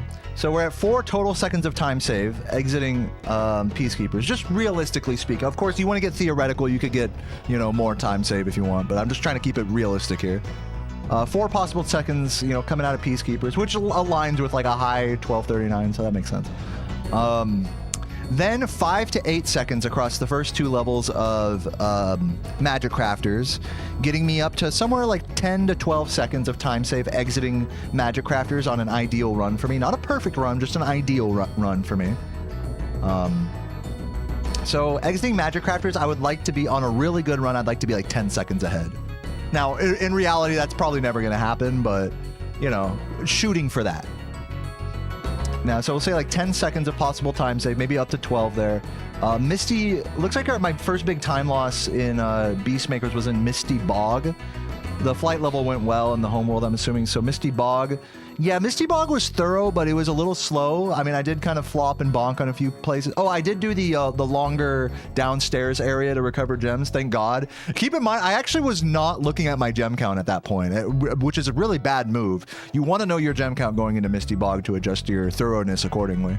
And I did not, so I just kind of went like all thorough there, and thank God, because like I said, I barely had enough gems to make this run work. So yeah, so probably, I know it says +2 on Misty Bog. I think realistically we have something closer to +3 or +4 there. On an over-gemmed run that plays a little riskier, I think we can really save like 3 or 4 seconds on that level. So we're at 10, so we'll just say 10 seconds total up to this point. Add, we'll say 3 seconds in Bog of time save. 4 seconds, we'll say 4 seconds of time. We're at like 14, 15 seconds. You can tell I'm very much guesstimating these time saves. It's not like a perfect science.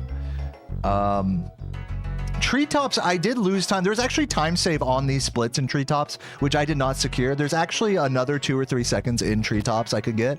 So that's getting me up to like 17, 18 possible seconds of time save.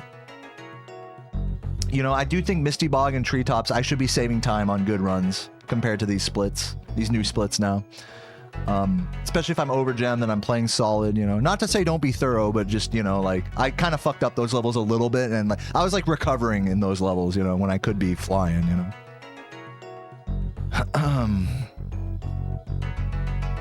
On the route I'm doing, Laura had a 21:59 Magic Crafters. What did I get? 22:13. Oh, that's pretty bad.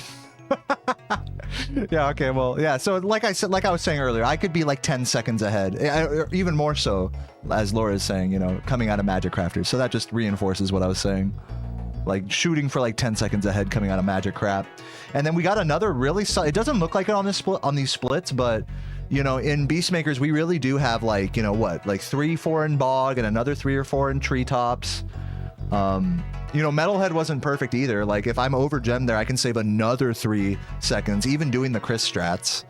So like really, if we just average like 3 seconds of time save for each of those levels, Bog, Treetops, and Metalhead, that's like 9 seconds, 10 seconds even, you know, just in Beastmakers. So 10 seconds cumulative up to the end of Magic Crafters, then another possible 10 seconds of time save in Beastmakers.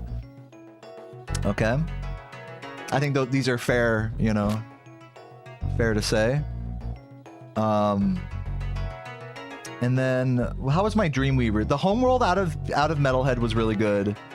The homeworld in Dreamweavers was good. I didn't do the flop obviously, but that's fine. I'm not gonna say that that's like a time save, because I won't go for that on like really good runs. Yeah, even though I lost like a little time, I'll say that the Dreamweavers up to Jock was negligible. However, there was like 4 seconds of time save in these splits in Jock that I did not secure. I had an okay Jock, but if you watch it, I had to go out of my way for a green, as well as bonking here or there. So there is, I'm just going to say 3 seconds of time save there. So we're already at like, you know, almost 20 seconds of possible time save. You know, we'll knock it down, to be realistic, we'll knock that down to like 15 seconds. And then another 3 possible seconds of time save in Jock. Yeah. And then that time save in Dreamweavers, that was just me not fucking up there. So that's just don't worry about that. That was one thing that made running against these splits kind of annoying, is because there was all this time save right on the Dreamweaver split, like out of Jock. So I'm glad that that's not the case anymore in my splits. My time save is much more evenly distributed across the run, where it's like, yeah, like I said, 10 seconds. I think this is a good way to look at these splits, is I have 10 seconds to save up to the end of Magic Crafters. Then I have another 10 seconds to save up to the end of Beastmakers. Then I have another few seconds to save going into Nasty, basically. So between that, that's like what, 20 to 30 seconds of possible time save, right? So basically I can 36, you know, by that logic. So actually I'm, you know, just in pure time loss, possible time save, like logic, like 36 is technically possible by those metrics. If you just remove like the objective time loss, not even saying that I played better, just remove the things I fucked up in this run. Like, you could definitely make an argument that it's 20 seconds of time loss or more in this run. Yeah, 35 3x Dreamweavers has been done. Ash has done several. Ash's Dreamweaver's PB is a 35-32.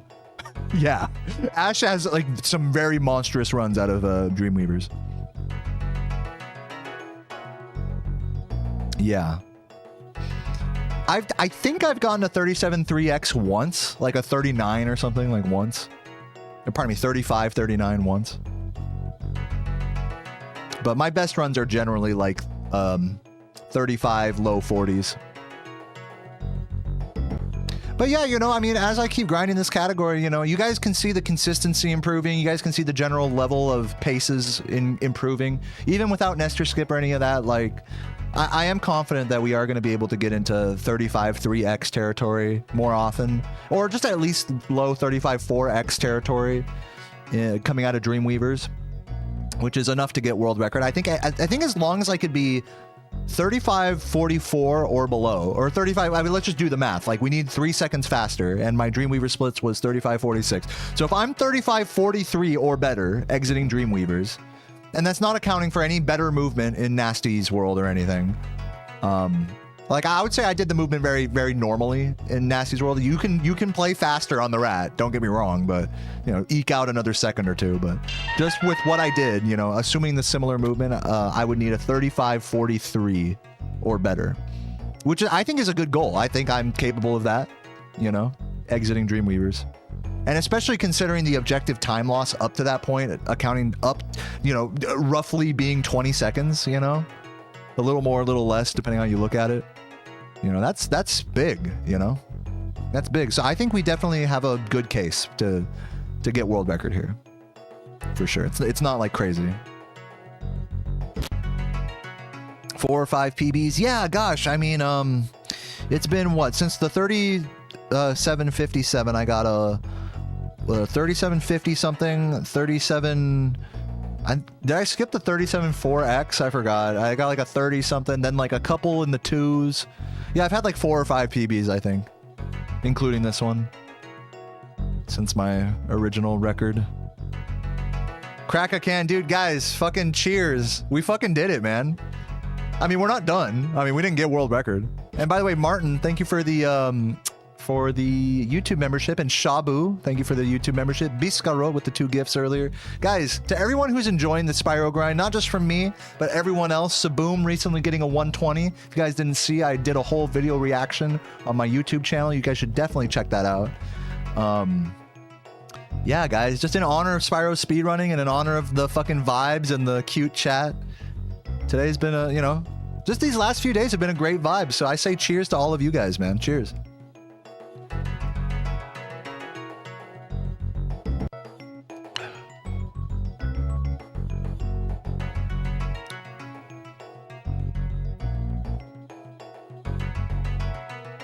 Good shit, everybody. Don't you guys love this fucking secret track? It's just a fucking vibe. And then randomly, like, the disc will skip and go like, yeah, like that. That's my disc. Cool. 3 seconds away from world record. Yeah, true. All right, well, I'm gonna take a piss real quick, and yeah, I don't know. I don't really want to do like a whole ass RuneScape like party stream or anything. I kind of want to just maybe just chill maybe for a second longer than raid someone. Do a pacifist run. But yeah, I'm gonna go pee. I'll be right back, and we'll chat a little bit more. If you guys have any questions or anything you want to tell me or share or whatever, feel free. I'm all ears right now, so I will be right back. Do you like Spyro 3? Yeah, I do, actually. I used to not like Spyro 2 and 3. I used to not like be a fan of those games, honestly. Like beyond like just casual, you know, but now I can really appreciate them more as speedruns. Though of course Spyro 1 is my favorite. Be right back.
dude. All right, well, I think things are kind of mellowing out here right now. I think, you know, we went through all the splits. We talked about everything that's on my mind. I think I'm going to find someone to raid at this point, everybody. That's what I think. But you know I'm about to finish this beer before we're done today. Where are my chuggers in the chat? Cheers. You have a question? This is going to be a fucking... Yeah, what's your question? What's your question? Do I feel fear? Do you feel the pain? Do you feel fear? Do you wish to grouse gravage?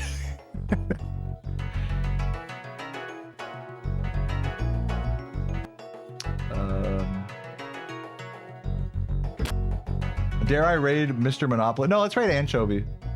Gotta raid Ann.